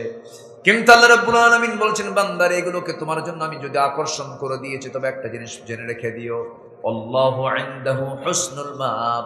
আল্লাহর কাছে ফিরে যাওয়াটাই হলো সবচাইতে উত্তম জায়গা, উত্তম প্রত্যাবর্তন স্থল। জোরে বলি সুবহানাল্লাহ। আমরা ফিরে যাব কার কাছে? আসতে বলবেন না, কার কাছে?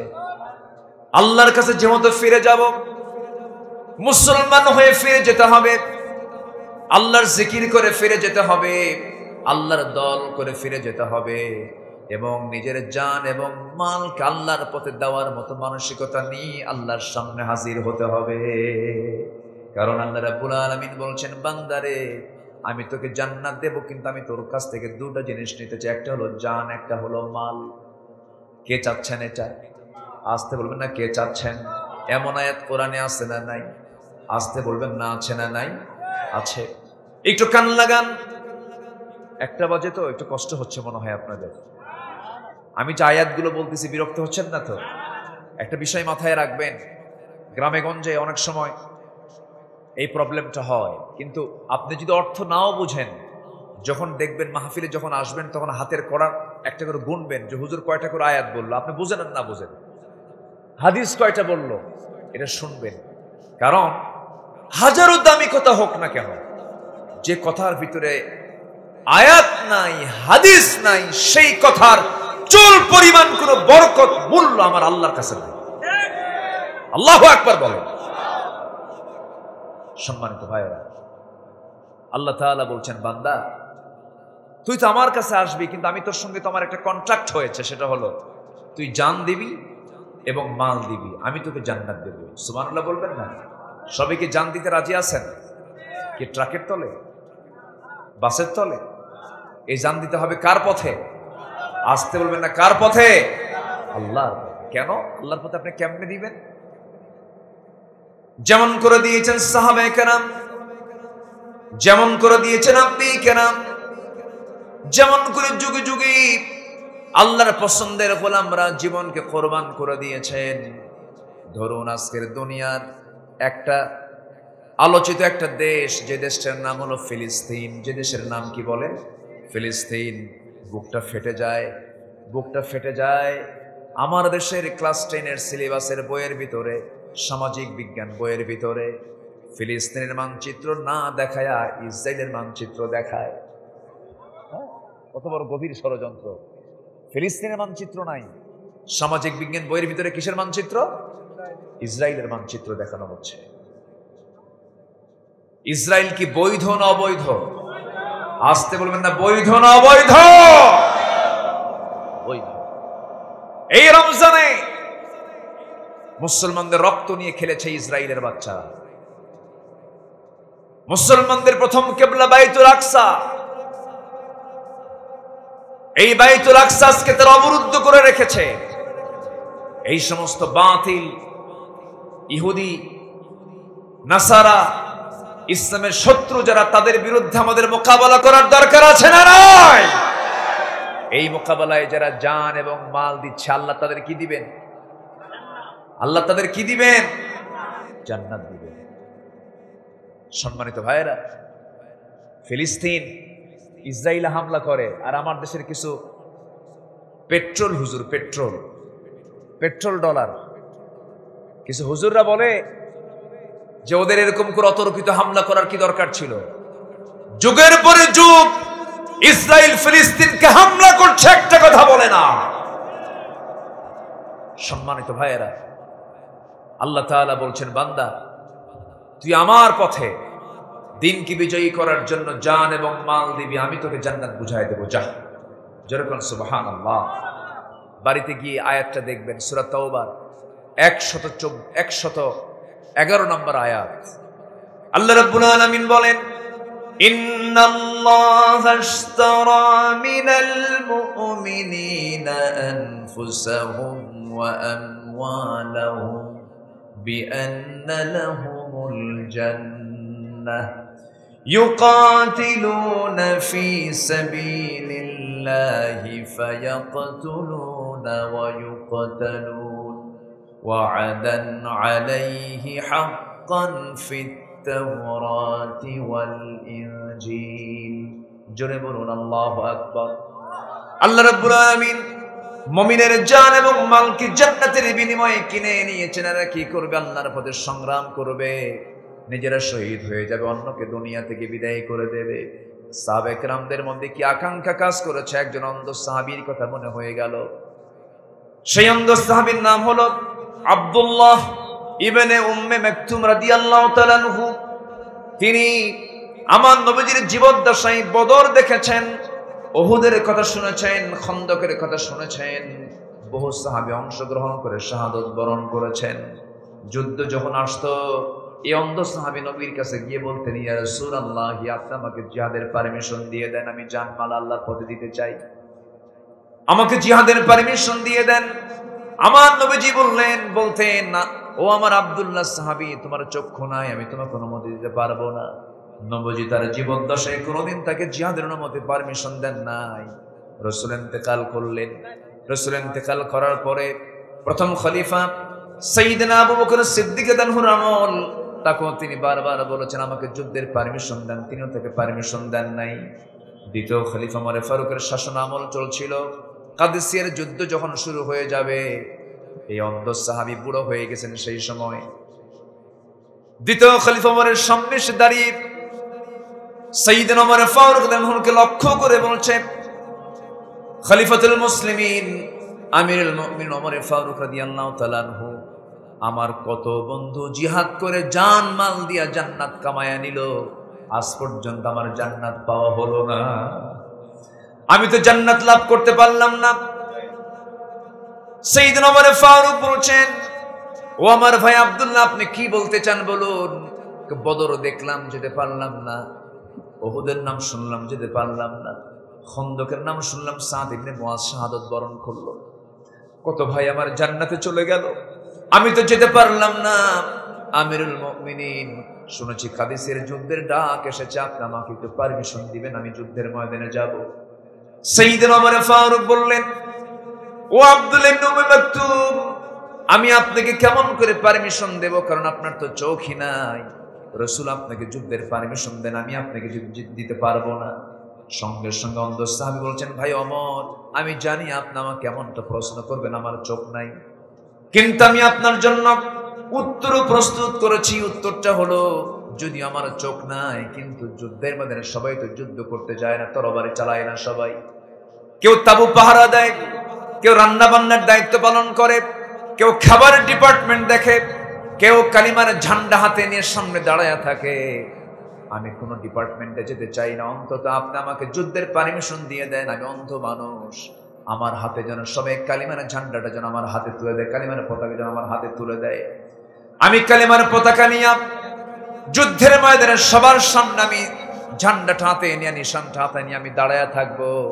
সেই দাঁড়ানো অবস্থায় আমি এক পায়ে দাঁড়িয়ে থাকবো, এক জায়গায় স্থির হয়ে দাঁড়িয়ে থাকবো, কারণ আমার তো চোখ নাই, আমি শত্রুকে দেখতে পারবো না। কিন্তু শত্রু আমাকে টার্গেট করে ফেলবে, আমার নড়াচড়া হবে না। শত্রুপক্ষ আমাকে লক্ষ্য করে তীর মারবে, সেই তীর বক্ষ ভেদ করবে, বুকের রক্ত ফিঙ্কে দিয়ে পড়বে, তাজা রক্ত বিলীন করে আমি শহীদ হয়ে আল্লাহর জান্নাত আমি বুঝাই নেবো। জোরে বলুন সুবহানাল্লাহ। আল্লাহকে বলবো, আল্লাহ তোমার পথে জান দিলাম, মাল দিলাম, তুমি আমাকে জান্নাত বুঝাইয়া দাও। সাইয়েদনা ওমর ফারুক রাদিয়াল্লাহু সেই দিন আব্দুল্লাহ ইবনে উম্মে মাকতুমের আবদারকে তিনি মানা করতে পারলেন না, পারমিশন দিয়ে দিলেন।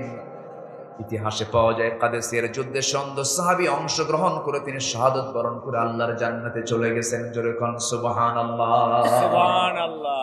আমার বন্ধুগণ, আমার ভাইরা, অনেক নামাজি আছে, নামাজ পড়তে রাজি আছেন, রোজা রাখতে রাজি আছেন, হজ করতে রাজি আছেন, কিন্তু আল্লাহর জমিনে দিন কায়েমের জন্য যে জিহাদের তামান্না রাখা দরকার, এই কাজে সে মনোযোগী না। কারণ যত রক্ত লাগে দেব, প্রয়োজনে লোক পাঠাবো, কিন্তু আমি যাব না।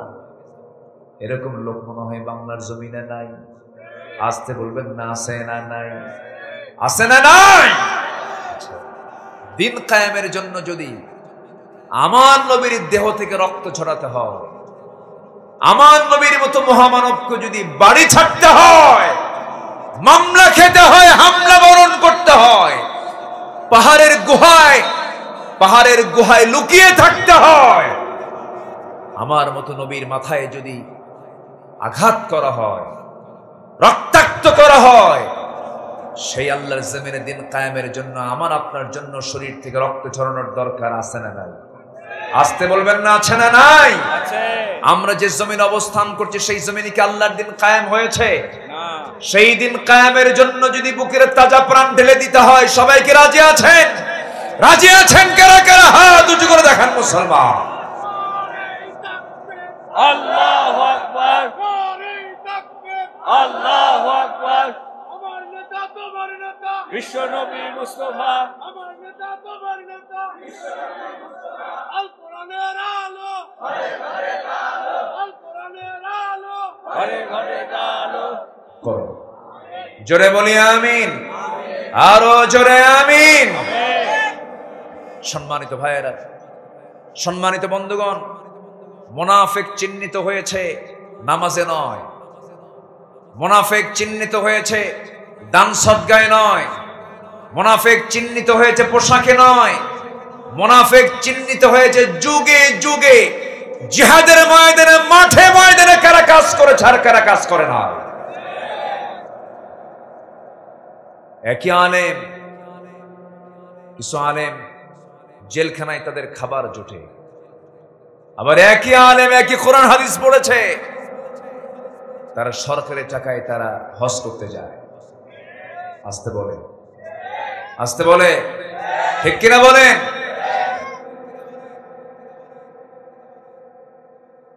আবু হানিফা রাহমাতুল্লাহর নাম সবাই শুনেছেন। 8 বছর জেল খেটেছেন। তার যুগে কি আরো আলেম ছিল না? আজ থেকে তার যুগে কি আরো আলেম ছিল না?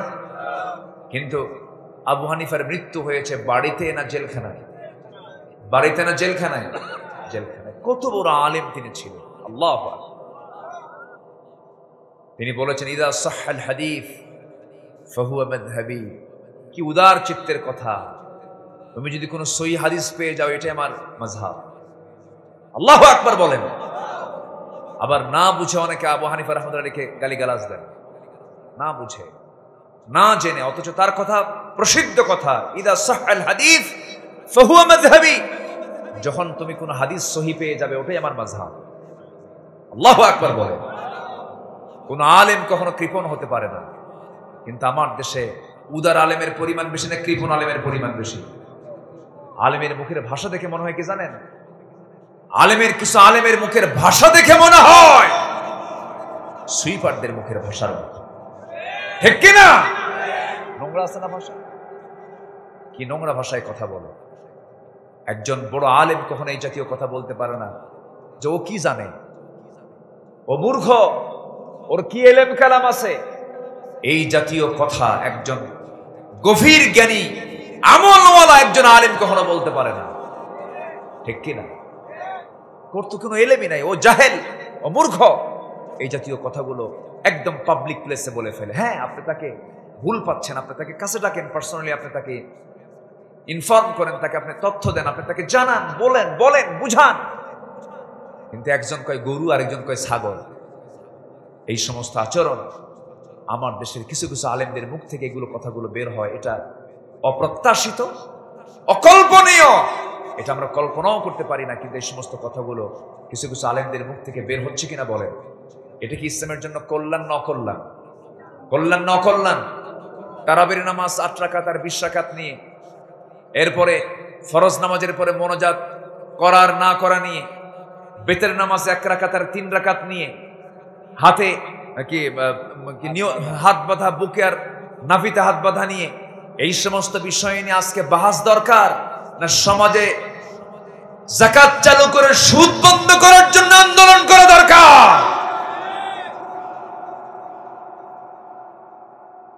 মূল কাজে হাত দিন, অতিরিক্ত কাজ নিয়ে বাড়াবাড়ি করবেন না। যদি কেউ সারা জীবন আমিন না বলে নামাজের ভিতরে, আমিন জোরে না আসতে, আমিন না বললেও নামাজ হয়। নাভিতে বুকে হাত না বেঁধে হাত ছেড়ে দিয়ে পড়লেও নামাজ হয়। আমি বছর 7 আগে হজে গেছি, 2015 সালে।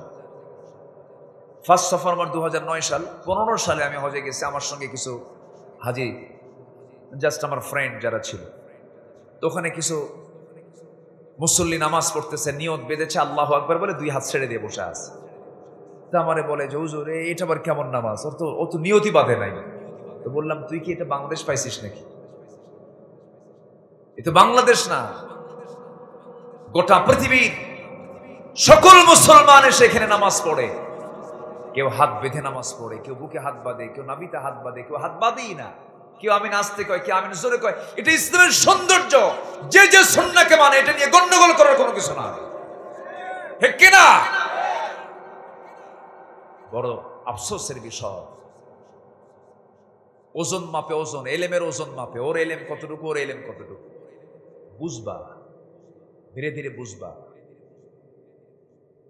সম্মানিত ভাইয়েরা, সম্মানিত বন্ধুগণ, আমরা যে সিচুয়েশন, আমরা যে অবস্থায় আমরা যে অবস্থানে আমরা আছি এই মুহূর্তে, যে সিচুয়েশনকে আমরা অতিক্রম করছি, যদি আমরা এক না হতে পারি,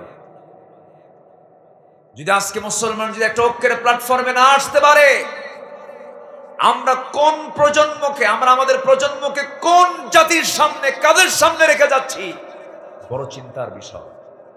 ঠিক কিনা বলেন? আমার প্রজন্ম, আমার সন্তানরা কাদের দ্বারা প্রভাবিত হবে, এটা আজকে প্রশ্ন হয়ে দাঁড়িয়েছে। অতএব এই প্রিন্টিং মিডিয়ার মধ্য দিয়ে, কি বলে, এই স্যাটেলাইট মিডিয়ার মধ্য দিয়ে, অনলাইন প্রযুক্তির মাধ্যম দিয়ে আমি বিশেষ করে জগতের শ্রেষ্ঠ সন্তান আলেম ওলামাকে এটাই জানাতে চাই, এই ক্রান্তি লগ্নে ছোটখাটো মাসলা মাসাইলের দিকে না গিয়ে অনলাইনের ফেসবুক লাইভে এই সমস্ত বাহাস টাহাস না কইরা আসন্ন সকল ছোটখাটো ভেদাভেদ ভুলে গিয়ে ঐক্যের প্ল্যাটফর্মে এসে ঐক্যের প্ল্যাটফর্ম তৈরি করে আসল তাগুতি শক্তির বিরুদ্ধে আমরা মোকাবেলায় ঝাঁপিয়ে পড়ি। এটাই হবে আমাদের জন্য এই সময়ের উত্তম সিদ্ধান্ত। আমরা দিলটাকে উদার করার চেষ্টা করি। ভাইরে, নিজের চেয়ারের দিকে এখন তাকানোর সময় নাই। সম্মানিত ভাইরা, কোরআনের পাখির নাম সবাই জানেন। পাখিটা খাঁচা থেকে মুক্ত হয়ে দুনিয়া থেকে বিদায় নিয়েছে।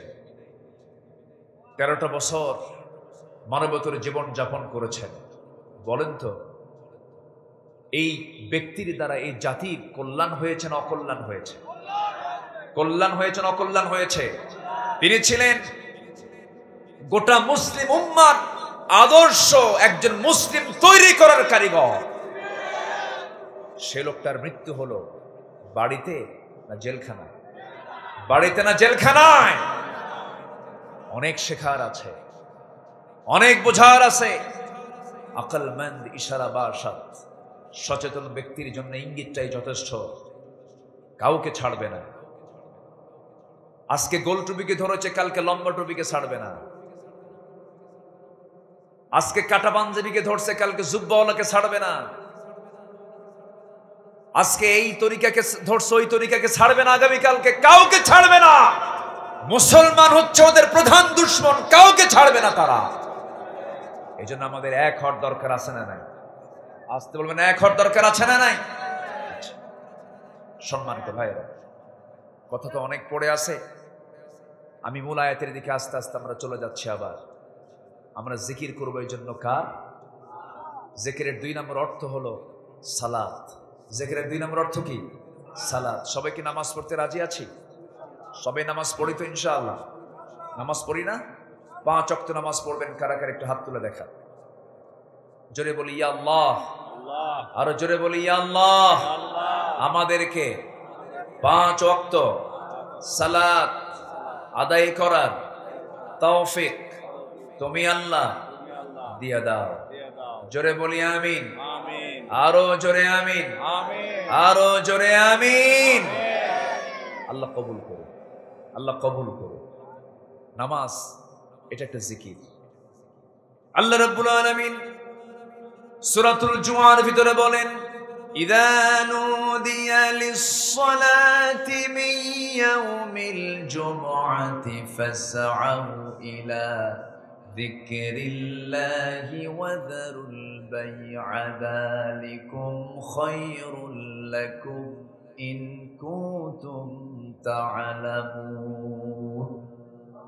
যখন তোমাদেরকে নামাজের জন্য আহ্বান করা হয়, সেই সময় তোমরা কি করবে? ফাসআউ ইলা যিকরিল্লাহ, তোমরা জিকিরের জন্য রওনা দিয়ে দাও, চলে যাও। নামাজ, এখানে জিকির, জিকির অর্থ নামাজকে বলা হয়েছে। আবার নামাজ যখন আদায় হয়ে গেল, নাম্বার 3 অর্থ হলো ফাইদা কুদিয়াতিস সালাতু ফান্তাশিরু ফিল আরদি ওয়াবতাগু মিন ফাদলিল্লাহ ওয়াযকুরুল্লাহা কাসীরান লাআল্লাকুম তুফলিহুন। যখন নামাজটা আদায় হয়ে গেল, নামাজ আদায় হওয়ার সঙ্গে সঙ্গে তুমি নামাজ শেষ করে বাইরে বের হবে, সেই সময় জেনে রাখবে ওয়াজকুরুল্লাহ কাসীরা, সেই সময় তুমি আল্লাহর জিকিরটা আরো বেশি করে করবে। কারণ নামাজ শেষ হলে তুমি ব্যবসার জায়গায় এসে বসবে, ওজন করার সময় তুমি স্মরণ করবে কাকে? আল্লাহকে স্মরণ করলে ওজনে কম দেবে না সমান দেবে? আস্তে কবে না, ওজনে কম দেবে না সমান দেবে? দেওয়ার সময় সমান দেবে, নেওয়ার সময়ও সমান নেবে, বেশি নেওয়ার চেষ্টা করবে না। এটা আল্লাহর জিকির। এটা কি আল্লাহর জিকির? আমরা জিকির মানে কি উল্টা পাল্টা বুঝি, অথচ আল্লাহ রাব্বুল আলামিন জিকির বলতে কি বুঝায় দিচ্ছেন? বান্দা শোনো, সমস্ত হুকুম হাকাম মানতে গিয়ে আমার হুকুমকে মানবে, এটাও তোমার জন্য জিকির। আল্লাহ তাআলা আরেক জায়গায় বলছেন, ইন্না ফি খালকিস সামাওয়াতি ওয়াল আরদি ওয়া ইখতিলাফিল লাইলি ওয়ান নাহার লাআয়াতিন লিউলিল আলবাব الذين يذكرون الله قياما وقعودا وعلى جنوبهم ويتفكرون في خلق السماوات والأرض ربنا ما خلقت هذا باطلا سبحانك فقنا عذاب النار জোরে বলুন আল্লাহু আকবার। আসমান এবং জমিন সৃষ্টিতে দিন এবং রাতের আবর্তনে যারা চক্ষুষ্মান, যারা সচেতন, তাদের জন্য বহু শিক্ষা আছে, নিদর্শন রয়েছে। এবং এই সমস্ত গবেষণাগুলো করে যে বান্দা আল্লাযীনা ইয়াযকুরুনাল্লাহা কিয়ামান ওয়া কুউদান, যারা জিকির করবে আল্লাহ তাআলার দাঁড়িয়ে থেকে, বসে থেকে, শয়নে স্বপনে, ওয়া ইয়াতাফাক্কারুন, এবং যারা ফিকির করবে, যারা গবেষণা করবে। আল্লাহ তাআলা শুধু জিকিরের কথা বলেছেন তা কিন্তু নয়, ফিকির করতে বলেছেন। আসমান বানিয়েছেন কে? জমিনটা বানিয়েছেন কে? সাত সমুদ্র বানিয়েছেন কে? এই সমস্ত সৃষ্টি নিয়ে গবেষণা করতে বলছেন কে? বিজ্ঞানী হওয়ার জন্য বলছেন কে? আমার দেশে বিজ্ঞানী বেশি না মুফতি বেশি? আমার দেশে বিজ্ঞানী বেশি না মুফতি বেশি? আল্লাহ কি বিজ্ঞানী হতে বলেন নাই? বিজ্ঞানী হতে বলেন নাই? ওয়ায়াতাফাক্কারুনা ফি খালকিস সামাওয়াতি ওয়াল আরদ, যারা আসমান এবং জমিন নিয়ে যারা ফিকির করে, গবেষণা করে। সম্মানিত ভাইয়েরা, সকল জ্ঞান বিজ্ঞানে ইতিহাস অনেক লম্বা হবে, কথা বলা অনেক লম্বা হয়ে যাবে। সকল জ্ঞান বিজ্ঞানে প্রাথমিকভাবে যে শেকড় রচনা হয়েছে সব মুসলমানদের দ্বারা। আল্লাহু আকবার বলেন। কোন জায়গায় কোন শিক্ষার দিকে যাবেন, কোন জ্ঞানের দিকে যাবেন আপনি? জ্যামিতি, বীজগণিত, অঙ্ক, ম্যাথমেটিক্স, চিকিৎসা, রসায়ন, জ্যোতির্বিদ্যা, আপনি কোন দিকে যাবেন? আপনি কোন দিকে যাবেন? আপনি প্রত্যেকটা শিক্ষার প্রাথমিক শিকড় মুসলমানরা রচনা করেছে। আল্লাহু আকবার। ইবনে সিনা, ইবনে খালদুন, আল খারাজমি, নাসিরউদ্দিন তুসি, গোটা পৃথিবীতে তারা প্রাথমিকভাবে তারাই অবদান রেখেছেন। আজকে মুসলমান কোরআন গবেষণা করে খুঁজে পায় কি জানেন? কোরআন গবেষণা খুঁজে পায় হলো রসুল নূর না মাটি। রসুল নূর না মাটি। মাঝখান থেকে গোটা দুনিয়া সব ওরা চুষে নিল, সব ওরা শেষ করে দিল। মুসলমান আমাদের জেগে ওঠার দরকার আছে না নাই? আসতে বলবেন না, আছে না নাই? জিকিরও করব, ফিকিরও করব। জোরে বলি ইনশাআল্লাহ, জোরে বলি ইনশাআল্লাহ। তাহলে জিকিরের মোটামুটি আমরা চারটা অর্থ একটু ভাঙ্গাচোরা ভাবে শুনলাম। এখন এই জিকিরটা আমরা করব, কিন্তু জিকির থেকে যদি আমরা নিজেকে গুটিয়ে রাখি, ফলাফল হলো দুনিয়ার জিন্দেগি তার জন্য সংকীর্ণ করে দেবেন কে? মানে দুনিয়াতে আমি সুখ পাবো না, পরিবারে সে সুখ পাবো না, সমাজে সুখ পাবো না, কোথাও সুখ পাবো না। বলেন তো, সত্যি করে বুকে হাত দিয়ে বলেন তো, আমরা কেউ কি ভালো আছি? আস্তে কর, কেউ কি আমরা ভালো আছি? বাড়িতে কোরআন তেলাওয়াত হয়? কই কই হয়? বাড়িতে কোরআন তেলাওয়াত হয় না। আজ থেকে 20 বছর আগের দিকে তাকান, বাগমারার যে কোনো গ্রামে আপনি ঢুকতেন, সেই সময় ফজরের পর পর গ্রামের মধ্যে ঢুকলে পরে গুনগুন গুনগুন করে মাদের দাদিদের কোরআন তেলাওয়াত ভাসতো, কানে আসতো। সেই দাদিরা চলে গেছে আজকে। সেই দাদিরা যদিও তারা স্কুল কলেজে পড়াশোনা করেন নাই, কিন্তু কোরআনটা তারা ঠিকই সুন্দর করে তেলাওয়াত শিখেছিলেন পারিবারিক ব্যাকগ্রাউন্ডে। সেই সময় দাদা যখন দাদিকে বিয়ে করতে আসছে প্রশ্ন করেছে, কোরআন পড়তে পারো নাকি? আর এখনকার ভাইরা ভাবি বানাতে এসে যখন মেয়ে দেখতে আসে তখন বলে, তুমি কি ল্যাপটপ বোঝো নাকি? হ্যাঁ, ডান্স, হ্যাঁ তুমি কি ডান্স জানো? তুমি কি ল্যাপটপ বোঝো নাকি? ল্যাপটপের প্রোগ্রামগুলো কি কি প্রোগ্রামগুলো জানো একটু বলো। কিন্তু না না, একটা নারীকে যখন কোনো পুরুষ বিয়ে করতে যাবে প্রথম প্রশ্ন হবে, কোরআনটা তোমার সহিভাবে উচ্চারণ হয় নাকি? কারণ সন্তানকে প্রথম কোরআনের সবক দেবে কে বলেন? কে সবক দেবে? মা সবকটা দিয়ে দেবে। কিন্তু মা তো কোরআন পড়তে পারে না, তাহলে সন্তানকে শিখাবে কেমন করে? এই জন্য আমি সবার কাছে এই জিকিরের জন্য আহ্বান জানাবো, কোরআন নামক এই জিকিরের জন্য সবার কাছে আহ্বান জানাবো। সবার বাড়িতে যে সমস্ত মেয়েরা আছে তাদেরকে প্রথম সবক দিবেন। কি সবক দিতে হবে বলেন?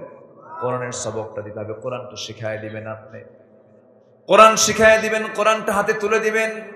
আল্লাহর কসম করে আমি এই কথা বলে যাচ্ছি, আজকের এই মাহফিলে ওয়াদা করে যাচ্ছি, আল্লাহর কসম, আল্লাহর কসম, আল্লাহর কসম, কোরআনটা আপনার সন্তানের হাতে ধরায় দেন, আপনার সন্তানকে পাহারা দেবার জন্য পৃথিবীর কাউকে লাগবে না।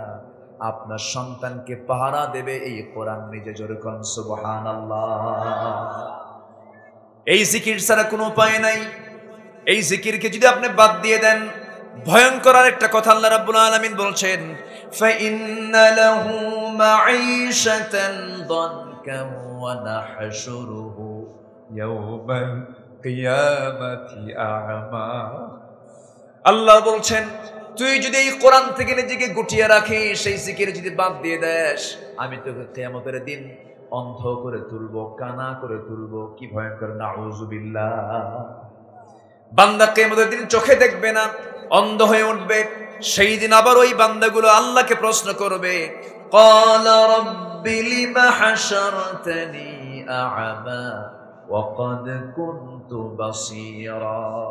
আল্লাহ, তুমি আজকে আমাকে কেন অন্ধ করে তুলেছো? আমি তো চক্ষুওয়ালা ছিলাম, আমার তো চোখ ছিল দুনিয়াতে, তুমি আমাকে অন্ধ করে কেন তুললা? আল্লাহ জবাব দিবেন, ক্বালা কাযালিকা আতাতকা আয়াতুনা ফানাসিতাহা। ও বান্দা, আমি তোমার কাছে আমার আয়াতগুলো দিয়েছিলাম, কিন্তু আয়াতগুলো থেকে তুমি নিজেকে দূরে রেখেছিলে, তুমি ভুলে গিয়েছিলে আয়াতকে। ভুলে যাবার কারণ আজকে আমি তোমাকে ভুলে গেলাম। কোরআনটাকে যদি তুমি না ভুলে, তুমি যদি কোরআনটাকে যদি মানতা, জিকিরটা যদি করতা, আজকেও আমি তোমাকে ভুলতাম না। কত ডেঞ্জারাস কথা! এই জন্য এক সেকেন্ডের জন্য এই জিকির থেকে, কোরআন থেকে দূরে থাকার কোনো সুযোগ আছে নাকি? সুযোগ আছে? সুযোগ না। যারা জাতি থেকে কোরআনকে দূরে রাখার চেষ্টা করছে, তাদের পক্ষে কোনো কথা বলা যাবে? যারা জাতিকে কোরআন থেকে দূরে রাখার চেষ্টা করছে, তাদের পক্ষে কোনো কথা বলবো আমরা? তাদের দলে যাব আমরা? যাদের কাছে কোরআন অসহ্য লাগে, কোরআনের আইনকে যারা বিতর্কিত কথা বলে, কোরআনের বিরুদ্ধে কথা বলে, বিরুদ্ধে অবস্থান নেয়, ওরা বলে কোরআনের আইন নাকি মধ্যযুগীয় আইন। এই জাতীয় যারা কথা বলে, ওদের মুখে জুতা মারা দরকার। সম্মানিত ভাইয়েরা, সম্মানিত বন্ধুগণ, আমরা ইমানের সমৃদ্ধি আনতে চাই, এই জিকিরের দরকার সবার পড়না, সবার আগে আমরা কোরআনটা শুনবো, কোরআন পড়বো, কোরআন মানবো, কোরআন বুঝবো, কোরআনের আন্দোলন করব, কোরআনের আইন সমাজে বাস্তবায়ন করার জন্য আমরা আন্দোলন করব। জোরে বলি ইনশাআল্লাহ। এই আশাবাদ আমি সবার কাছে কামনা করতে চাই। আমি কি শেষ করে দেব? আমি কি আলোচনা চালাবো? আর কতক্ষণ শুনবেন আপনার আলোচনা? ফজর পর্যন্ত? আচ্ছা ঠিক আছে, সবাই থাকবেন, আমি যাই। খুব কষ্ট দিয়ে ফেলতেছি মনে হয় আপনাদের নাকি?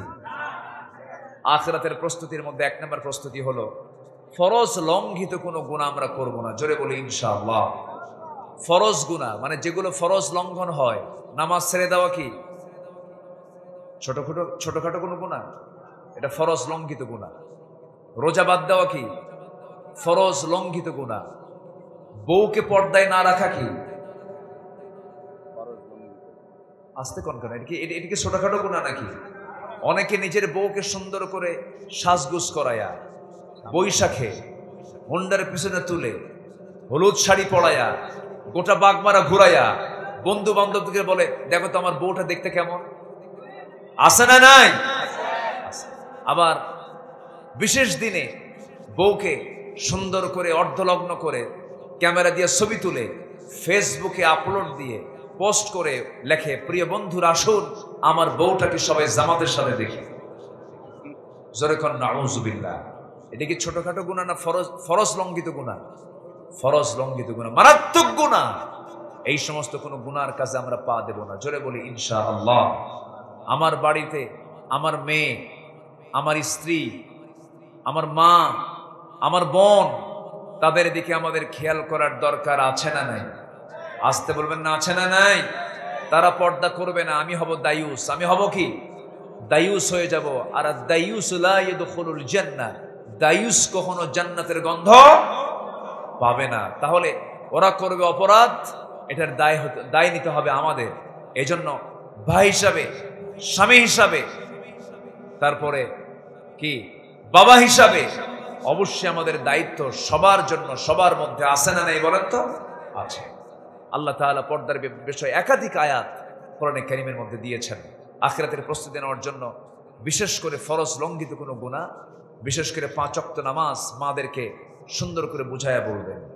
যে স্ত্রী আপনার নামাজ না পড়ে আপনার রান্না বান্না তৈরি করবে, আপনি একটা চাপ দিয়ে ফেলবেন, দেখো বেনামাজির হাতের রান্না আমি খাবো না। যদি আপনি সিরিয়াস হয়ে যান, দেখবেন আপনার পরিবার এমনি ঠিক হয়ে গেছে, বলি আলহামদুলিল্লাহ। কিন্তু কিছু কিছু স্বামী আছে বউকে বেপর্দায় রাখাটা কি পছন্দ করে। আসতে বলে আছে না নাই বলেন তো? আছে না? এটা নোংরামি, এটা অত্যন্ত নোংরামি কাজ, বেহায়া মানুষের কাজ। এগুলো আমরা করব না। নাম্বার 2 হলো নিয়তের বিশুদ্ধতা আমরা আনব। যে কোনো কাজ আমরা করব আগে নিয়ত থাকতে হবে, আমি কার জন্য করছি। আসতে বলবেন না, কার জন্য করছি। নিয়তের বিশুদ্ধতা আনতে। বুখারীর প্রথম হাদিস, ইন্নামাল আ'মালু বিন্নিয়াত। গুরুত্বপূর্ণ একটা বিষয়, কিন্তু অনেক আলেম ধরা খেয়ে যাবে, অনেক দানবীর ধরা খেয়ে যাবে হাসরের ময়দানে। অনেক দেখবেন অনেক বড় বড় মুজাহিদ যারা দিন কায়েমের জন্য দুনিয়াতে, আমরা সবাই জানি তিনি জিহাদ করেছেন, শহীদ হয়েছেন, কিন্তু কিয়ামতের দিন আল্লাহর আদালতে ধরা খেয়ে যাবে। আল্লাহ বলবেন, না তুই আমার জন্য শহীদ হস নাই, তোকে আজকে জাহান্নাম যেতে হবে। এই জন্য নিয়তের বিশুদ্ধতা নিয়ে আমাকে আপনাকে চলতে হবে, যেন কোনো প্রকার রিয়া না থাকে। নাম্বার 3, ব্যক্তিগত জীবনে নবীর ব্যবহারিক জিন্দেগির অনুসরণ করতে হবে এবং জীবনের সকল জায়গায় সবচাইতে সবসময়ের জন্য খুব কাছে আনতে হবে একটা মডেল। তিনি হচ্ছেন মুহাম্মদুর রাসূলুল্লাহ। মুহাম্মদুর রাসূলুল্লাহ সাল্লাল্লাহু আলাইহি ওয়াসাল্লামকে, রাসূলকে ধ্যানে জ্ঞানে চিন্তা চেতনায় আমাদেরকে লালন করতে হবে। রাসূলকে স্বপ্নে দেখার মতো মানুষকে পৃথিবীতে নাই। আসতে বলে, আসতে বলে, আছে না নাই? আপনার কি দেখার শখ হয় না? সবার কি দেখার শখ আছে? সবাই কি রাসূলকে দেখতে চান? কিন্তু রাসূলকে দেখা কি খুব সহজ? খুব সহজ না। এর জন্য কিছু আমল দরকার আছে না নাই? কিছু মানসিকতার দরকার আছে না নাই? সিদ্ধান্তের দরকার আছে না নাই? আমরা জানি এই পৃথিবীতে নবীদের পরে সাহাবীদের মর্যাদা। সাহাবীদের মর্যাদা কেন আল্লাহ তাআলা এত দিয়েছেন? আমি আমার ভাঙ্গাচোরা যে স্টাডি আমি করেছি, আমার কাছে মনে হয়েছে সাহাবীদের মর্যাদা সবচেয়ে বেশি হওয়ার 1 নম্বর কারণ হলো সকল সাহাবী তারা রিয়েলি তাদের নিজের জীবনের চাইতে রাসূলকে বেশি ভালোবেসেছেন। জোরে বলি আলহামদুলিল্লাহ। আমিও যদি ইমানের দাবি অনুযায়ী আমার জীবনের চাইতে রাসূলকে বেশি মহব্বত করতে পারি, ভালোবাসতে পারি, অবশ্যই আমার সম্মান, আমার মর্যাদা আমার আল্লাহর কাছে অনেক বেশি হয়ে যাবে। বলি আলহামদুলিল্লাহ। সাহাবে কেরাম খুব ভালোবাসতেন। ছোট্ট একটি ইতিহাস আমার মনে পড়ল। আমি মূল আলোচনার পয়েন্টগুলো আমি শেষ করে ফেলেছি, কারণ অনেক রাত হয়েছে। তো আমার ভাই যেহেতু বললেন কিছু কথা, আমি একটু শেষের দিকে একটু বাড়িয়ে বলছি। একজন সাহাবী ছিলেন আমার নবীজির খুব প্রিয় সাহাবী। রাসূল তাকে খুব ভালোবাসতেন এবং তিনিও রাসূলকে খুব ভালোবাসতেন। আমার নবীজির জীবনে দুটো জায়গায় সবচেয়ে বেশি খাবার কষ্ট তিনি পেয়েছিলেন। একটা হলো মক্কার জিন্দেগিতে থাকা অবস্থায় যখন তায়েফে গিয়ে যখন কালিমার দাওয়াত দিতে গেছিলেন, একটানা 3 দিন 3 রাত তার পেটে পানি পর্যন্ত যায় না। আরেকটা হলো জিহাদের ময়দান, সেটা হলো 3 নম্বর যুদ্ধ বদর উহুদ, এরপরে কি বদর উহুদ খন্দক। খন্দকের যুদ্ধকে আহজাবের যুদ্ধ বলা হয়। তো খন্দকের পরীক্ষা খনন করার সময় আমার রাসূল নিজে কোদাল হাতে নিয়েছিলেন। 1 দিন 2 দিন 3 দিন না 4 দিন পর্যন্ত আমার নবীজি এই খন্দকের পরীক্ষা খনন করতে গিয়ে একদিকে কোদাল মারার কাজ, পরীক্ষা খননের কাজ, ওইদিকে খাবারের সংকট চরম, কোনো খাবার ছিল না, পানি ছিল না। একটানা 4 দিন পর্যন্ত রাসূল না খাওয়া। এমনকি রাসূল কাউকে না জানায়া ক্ষুধার যন্ত্রণা সহ্য করতে না পেরে কাপড়ের নিচে পেটের সাথে তিনি পাথর পর্যন্ত বেঁধেছিলেন। কেউ দেখে নাই, কিন্তু একজন খুব কাছের সাহাবী রাসূলের পেটে পাথর বেঁধেছেন, উনি দেখে ফেলছেন। আমার নবীজি পেটে পাথর বেঁধেছেন, কেউ দেখে নাই, কিন্তু ওই সাহাবী দেখে ফেলে চোখের পানি আটকাতে না পেরে কানে কানে এসে বলছেন, হুজুর আপনি সবার চোখ ফাঁকি দিতে পেরেছেন, কিন্তু আপনি আমার চোখটা ফাঁকি দিতে পারেন নাই, আপনি আপনার পেটে পাথর বেঁধেছেন। রাসূল বললেন, জাবির রে, তুমি আমাকে কেমন করে দেখলে, কেমন করে জানলে? বলছেন, ইয়া রাসূলুল্লাহ, আমি আপনাকে দারুণ ভালোবাসি, আমি আপনাকে ভালো করে চিনি জানি, আপনি পেটে পাথর বেঁধেছেন। রাসূল বললেন, নাও জাবির, কাউকে বলতে যেও না হুজুর, আমি কাউকে বলবো না, তবে হুজুর এই ক্ষুধার যন্ত্রণা আপনার দেখে আমার ভালো লাগতেছে না, আপনি যদি পারমিশন দেন আমি একটু বাড়িতে চলে যাব। কেন, কি করবা? আমি গরিব মানুষ, ছোট্ট একটা ছাগল আমার বাড়িতে আছে, ছাগলটা জব করব, আপনাকে খাওয়াইয়া দেব, আপনি যদি অনুমতি দেন আমি যেতে পারি। যাও, অনুমতি দিয়ে দিলাম, চলে যাও। বাড়িতে গিয়ে বললেন, বউ আমার জীবনের শ্রেষ্ঠ দিন আজকে আমার জন্য, নবীজি আমার বাড়িতে তাশরীফ আনবেন, ছাগলটা জবহ করে ফেলি। ছাগলটা জবহ করা হলো, 5 থেকে 6 কেজি ওজনের ছাগল জবহ করলেন। আমার নবীজির এই প্রিয় সাহাবী স্ত্রীকে লক্ষ্য করে বলছেন, আমার স্ত্রী সুন্দর করে রান্না বান্না করো, আমার জীবনের শ্রেষ্ঠ দিন আজকে, রাসূল আমার বাড়িতে তাশরীফ আনবেন। বউ স্বামীকে ডাক দিয়ে বলছে, স্বামী আমার, সাহাবী তো অনেক, মুজাহিদ তো অনেক, ছোট্ট একটা ছাগল তুমি এখন গিয়ে রাসূলকে কানে কানে শোনায় দাও, রাসূলকে লুকায় লুকায় আমার বাড়িতে নিয়ে আসো, নচেত মেহমানদের কিন্তু আমরা করতে পারবো না। সাইয়েদনা জাবের বইয়ের পরামর্শ নিয়ে নবীর কাছে গেলেন, কানের মধ্যে মুখ ঢুকায় বলছেন, হুজুর রান্না বান্না হয়ে গেছে, ছোট্ট ছাগল কাউকে বলা যাবে না, আপনি আস্তে করে নিয়ে আপনাকে নিয়ে চলে যাব। আমার নবীজি মুস্কি হাসি মেরে বলছে, জাবের রে, তোমার কি মনে হয় আমার না খাওয়া সাহাবী থুইয়া আমি রাসূল একা তোমার বাড়িতে যে খাবার খাবো? তোমার কেটে মনে হয় নাকি এমন নেতা আমি নই, এমন নেতৃত্ব আমি তৈরি করি নাই, আমার কর্মীগুলো না খেয়ে থাকবে, আমি পেট উদর পূর্তি করে খাবো, এটাও কখনো হতে পারে না। কর্মীও খাবে, আমিও খাবো, কর্মীও খাবে না, আমিও খাবো না। এই কথা বলে নবীজি দাঁড়ায় গেলেন। দাঁড়িয়ে গিয়ে বলছে, সাহাবীরা তোমরা জানো কিনা জানি না, আমার জাবের আমাকে তার বাড়িতে দাওয়াত দিয়েছে, আর আমি রাসূল তোমাদের সবাইকে দাওয়াত দিলাম, চলো জাবেরের বাড়িতে দাওয়াত।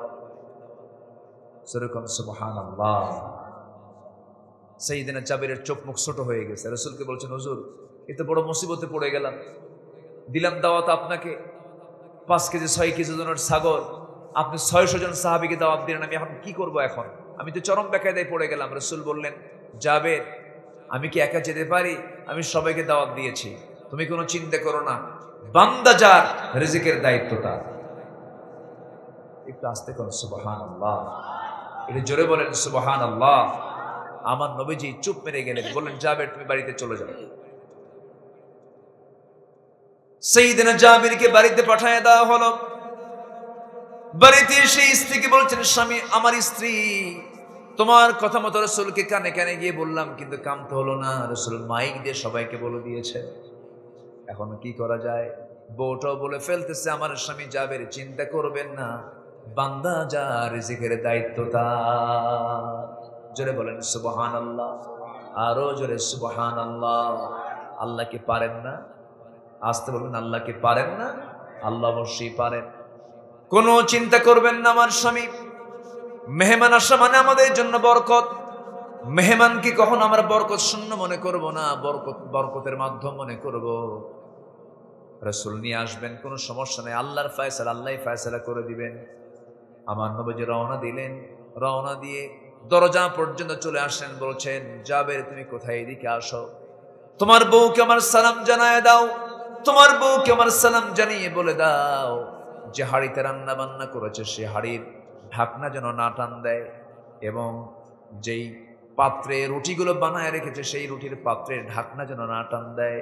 আজকে বন্টন করার জন্য আমি কাউকে দায়িত্ব দেব না, আমি রাসূল নিজে সব সাহাবীর হাতে হাতে আমি রুটি আর গোশতগুলো পৌঁছায় দেবো। জোরে কোন সুবহানাল্লাহ। যারা খাবার বন্টন করে তাদেরকে এলাকায় কি বলে? সাগীদার। আচ্ছা, যাই হোক, যেটাই বলুন, তাহলে আমার রাসূল সেদিন কি হয়ে গেলেন? সাগীদার হয়ে গেলেন। নেতা কাকে বলে দেখেন, সুবহানাল্লাহ বলবেন না? আল্লাহু আকবার। যুদ্ধে আগে, পরিবেশন আগে, এবং রাসূল সবাইকে আগে খাওয়ায় দিলেন। আল্লাহু আকবার বলেন। আর আমার দেশের লিডার গুলো দেখেন, হ্যাঁ, অনলাইনে যুদ্ধ হয়। কোন লাইনে? অনলাইনে। হ্যাঁ, এই তো বুঝে নেন, সবাই তো জানতেছে। সম্মানিত ভাইয়েরা, বিশ্বনবী জনাবে মুহাম্মদুর রাসূলুল্লাহ বদরে সবার পরনা সবার আগে, উহুদে সবার পরনা সবার আগে, খন্দকের সবার আগে না সবার পরে? সবার আগে রাসূল। নেতৃত্ব কেমন করে দিতে হয় শিখিয়েছেন মুহাম্মদ সাল্লাল্লাহু। অনলাইনে বক্তব্য, হ্যাঁ, অনলাইন বক্তব্য দিয়ে জাতির পরিবর্তন করা যাবে না।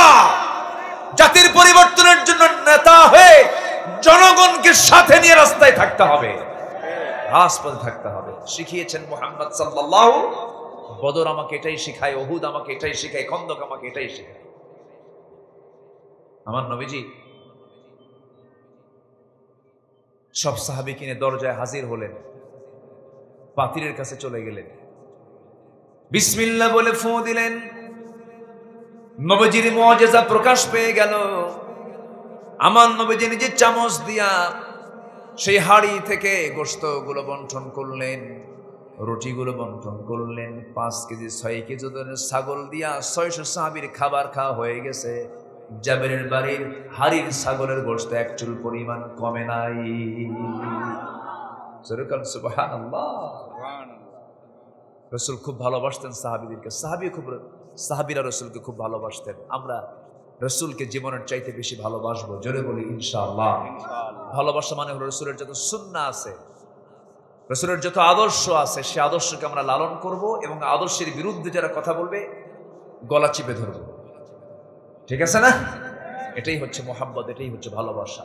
আল্লাহ তুমি সবাইকে এই বিষয়গুলো আমল করার তৌফিক দিয়ে দাও। জোরে বলি আল্লাহুম্মা আমিন। আরো জোরে আল্লাহুম্মা আমিন। সম্মানিত ভাইয়েরা, নাম্বার 4 হলো আখিরাতের প্রস্তুতির জন্য শিরক এবং বেদাতের সংস্পর্শে আমরা যাব না। ইমানের গুণগত দিকটা খেয়াল রাখবো, চারিত্রিক সৌন্দর্যের ভিতরে একটা পূর্ণতা নিয়ে আসবো। জোরে বলি ইনশাআল্লাহ। সূরা তাওবার 112 নম্বর আয়াত, সূরা মুমিনুন 1 থেকে 10, সূরাতুল আহজাব 10 নম্বর আয়াত, সূরাতুল ফুরকানের 17টা হুকুম, সূরা বাকারার 177 নম্বর আয়াত, এরপর সূরা বনী ইসরাঈলের 14 দফা। এই সমস্ত আয়াতগুলোকে আমাদের জীবনের একমাত্র অবলম্বন হিসেবে আমরা গ্রহণ করব। জান্নাতে যাবার প্রস্তুতি, আখিরাতের প্রস্তুতির জন্য এই সমস্ত হুকুমগুলো মেনে চলে যথেষ্ট। বলি আলহামদুলিল্লাহ। সম্মানিত ভাইয়েরা, অনেক রাত হয়েছে, আমি কেমন করে বলি আপনি যাবেন না? আপনি যাবেন তো, এখন যাওয়ার তো সময়ই হয়েছে, অনেক রাত হয়েছে। আমি সবার কাছে দোয়া চাই, সবাইকে আমার জন্য দোয়া করবেন না? আমি আপনার জন্য দোয়া করি। সবাই বসুন। তো যেহেতু মাদ্রাসার মাহফিল, একটু আমার মুখ থেকে আমি একটু বলতে চাচ্ছি। আমি মুসাফির অবস্থায় এখন আছি, এবং শেষ রাতের সময় অনেকের বাপ মা দুনিয়া থেকে বিদায় নিয়েছেন, অনেকের আত্মীয় স্বজন দুনিয়া থেকে বিদায় নিয়েছেন, অনেকে অসুস্থ আছেন। আমরা যে কোনো নিয়ত করে আমরা মাদ্রাসার জন্য যদি কিছু আমি গান গাই, এসো না মন প্রাণ জোড়াই, এসো না মন প্রাণ জোড়াই, আল্লাহু আকবার বলো আল্লাহু আকবার, আল্লাহু আকবার, বলো আল্লাহু আকবার। এসো না আল্লাহর নামে গান গাই, এসো না মন প্রাণ জোড়াই। আল্লাহু আকবার, বলো আল্লাহু আকবার, আল্লাহু আকবার, বলো আল্লাহু আকবার। জি, একটু মেহেরবানি করে আমরা দোয়ার দিকে যাব। এর আগ দিয়ে যে যা পারে আমরা একটু দেওয়ার চেষ্টা করবো ইনশাআল্লাহ। তুমি সবাইকে দিল থেকে দেওয়ার তৌফিক দাও। জি, আমরা সবাই আল্লাহর কাছে চাবো, আল্লাহুম্মা আমিন। اللهم آمين. ربنا ظلمنا أنفسنا وإن لم تغفر لنا وترحمنا لنكونن من الخاسرين। গভীর রাত, নিঝুম রাত, শাহী দরবারে কাঙ্গাল ভিখারির মতো দুটো হাত পেতেছি। আল্লাহ, গুনার দিকে নজর দিও না, বান্দা মনে করে তামাম জিন্দেগির সমস্ত গুনাহগুলোকে মাফ করে দাও। জনম দক্ষিণী মা যারা দুনিয়া থেকে বিদায় নিয়েছেন, জিন্দেগির গুনাহগুলো মাফ করো, কবরগুলোকে জান্নাতের বাগিচা বানায়া দাও। আব্বা আম্মার জন্য কি দোয়া তাও তুমি আল্লাহ শিখিয়ে দিয়েছো। দিল থেকে সবাই বলুন রব্বিরহামহুমা কামা রব্বায়ানি সগীরা। এই যে ঈদ চলে গেল, রমজান চলে গেল রে। এই ঈদের ভিতরে রমজানের মধ্যে আমার মা শেষ রাত্রে আমাকে জাগায়া দিয়েছেন খাবার খাওয়ানোর জন্য। ঈদের দিন গোসল করাইয়া দিয়া, নতুন পাঞ্জাবি পড়াইয়া দিয়া, আতর সুরমা লাগাইয়া দিয়া বাবার হাতে তুলে দিয়েছেন আমারে। সেই মা সেই বাবা আজকে দুনিয়া থেকে অনেকের বিদায় নিয়েছেন। দিনগুলো আসে, বাবার কথা মনে হয়, মার কথা মনে হয় রে। আব্বা আম্মা যারা চলে গেল, জিন্দেগির গুনাহগুলো মাফ করো, কবরগুলোকে জান্নাতের টুকরা বানায়া দাও। আব্বা আম্মার জন্য কি দোয়া তাও তুমি আল্লাহ শিখিয়ে দিয়ে আওয়াজ দিয়ে সবাই বলুন রব্বিরহামহুমা কামা রব্বায়ানি সগীরা, রব্বিরহামহুমা কামা রব্বায়ানি সগীরা। আয় আল্লাহ তাআলা, বিশেষ করে এই মাহফিলের আয়োজন যারা করলেন, শোনার জন্য দূর দূরান্ত থেকে যারা আসলেন, বিনিময়ে কিয়ামতের কঠিন ময়দান, যেদিন কেউ কাউকে চিনবে না, এমনকি মা সন্তানকে পর্যন্ত স্বীকার করে বসবে, যেদিন মানুষ কাঁদতে কাঁদতে চোখের পানিগুলো ফুরে যাবে, চোখ থেকে রক্ত বের হওয়া শুরু হয়ে যাবে, সেই কঠিন মুসিবতের দিনে মাহফিল সবার জন্য নাজাতের মাধ্যম তুমি আল্লাহ বানায় দিও। আমার সেলিম ভাইকে কবুল করে নাও, মাদ্রাসাকে কবুল করো, শিক্ষক ছাত্র কমিটির ভাইদেরকে তুমি দয়া করে কবুল আর মঞ্জুর করে নাও। আয় আল্লাহ তাআলা, আশেপাশে কত মাইয়াত শুয়ে আছে, কবরবাসী হয়ে আছে, এতিমের মতো অসহায় হয়ে পড়ে আছে, কবরবাসীর জন্য দোয়া করি। যারা মানে হালাত দুনিয়া থেকে বিদায় নিল রে আল্লাহ, কবরগুলোকে তুমি আল্লাহ জান্নাতের বাগিচা বানায়া দাও। আয় আল্লাহ তাআলা, দুনিয়া থেকে কোন দিন বিদায় নেব জানি না। ও আল্লাহ, কারো বাবা গেছে, কারো মা গেছে, কারো ভাই গেছে, কারো বোন গেছে, আত্মীয় স্বজন দুনিয়া থেকে বিদায় নিয়েছে। আমি একদিন দুনিয়া থেকে বিদায় নেব রে।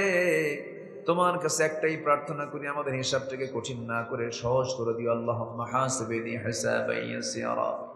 আয় আল্লাহ তাআলা, মুসলমানদের প্রতি তোমার খাস রহমত নাজিল করো। তোমার নাম দাও বাইতুল আকসাকে তুমি আল্লাহ মুসলমানদের হাতে তুলে দাও। ফিলিস্তিনকে বাঁচাও। ইহুদি খ্রিস্টানদের সকল ষড়যন্ত্র থেকে তুমি আল্লাহ মুসলিম উম্মাহকে হেফাজত করো।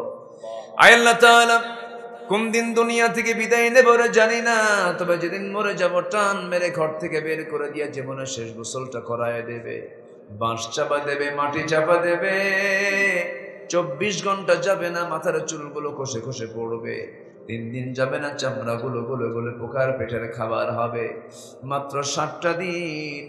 ও আল্লাহ, পেটের নাড়ি করি সব চোখ মুখ কান নাক দিয়ে বের হওয়া শুরু হয়ে যাবে, কিম্বুত কি মাকার চেহারা হয়ে যাবে। এই তো দুনিয়ার নিয়ম রে আল্লাহ। সে অন্তিম সময় যখন চলে আসবে, জবানে জারি করে দিও লা ইলাহা ইল্লাল্লাহু মুহাম্মাদুর রাসূলুল্লাহ।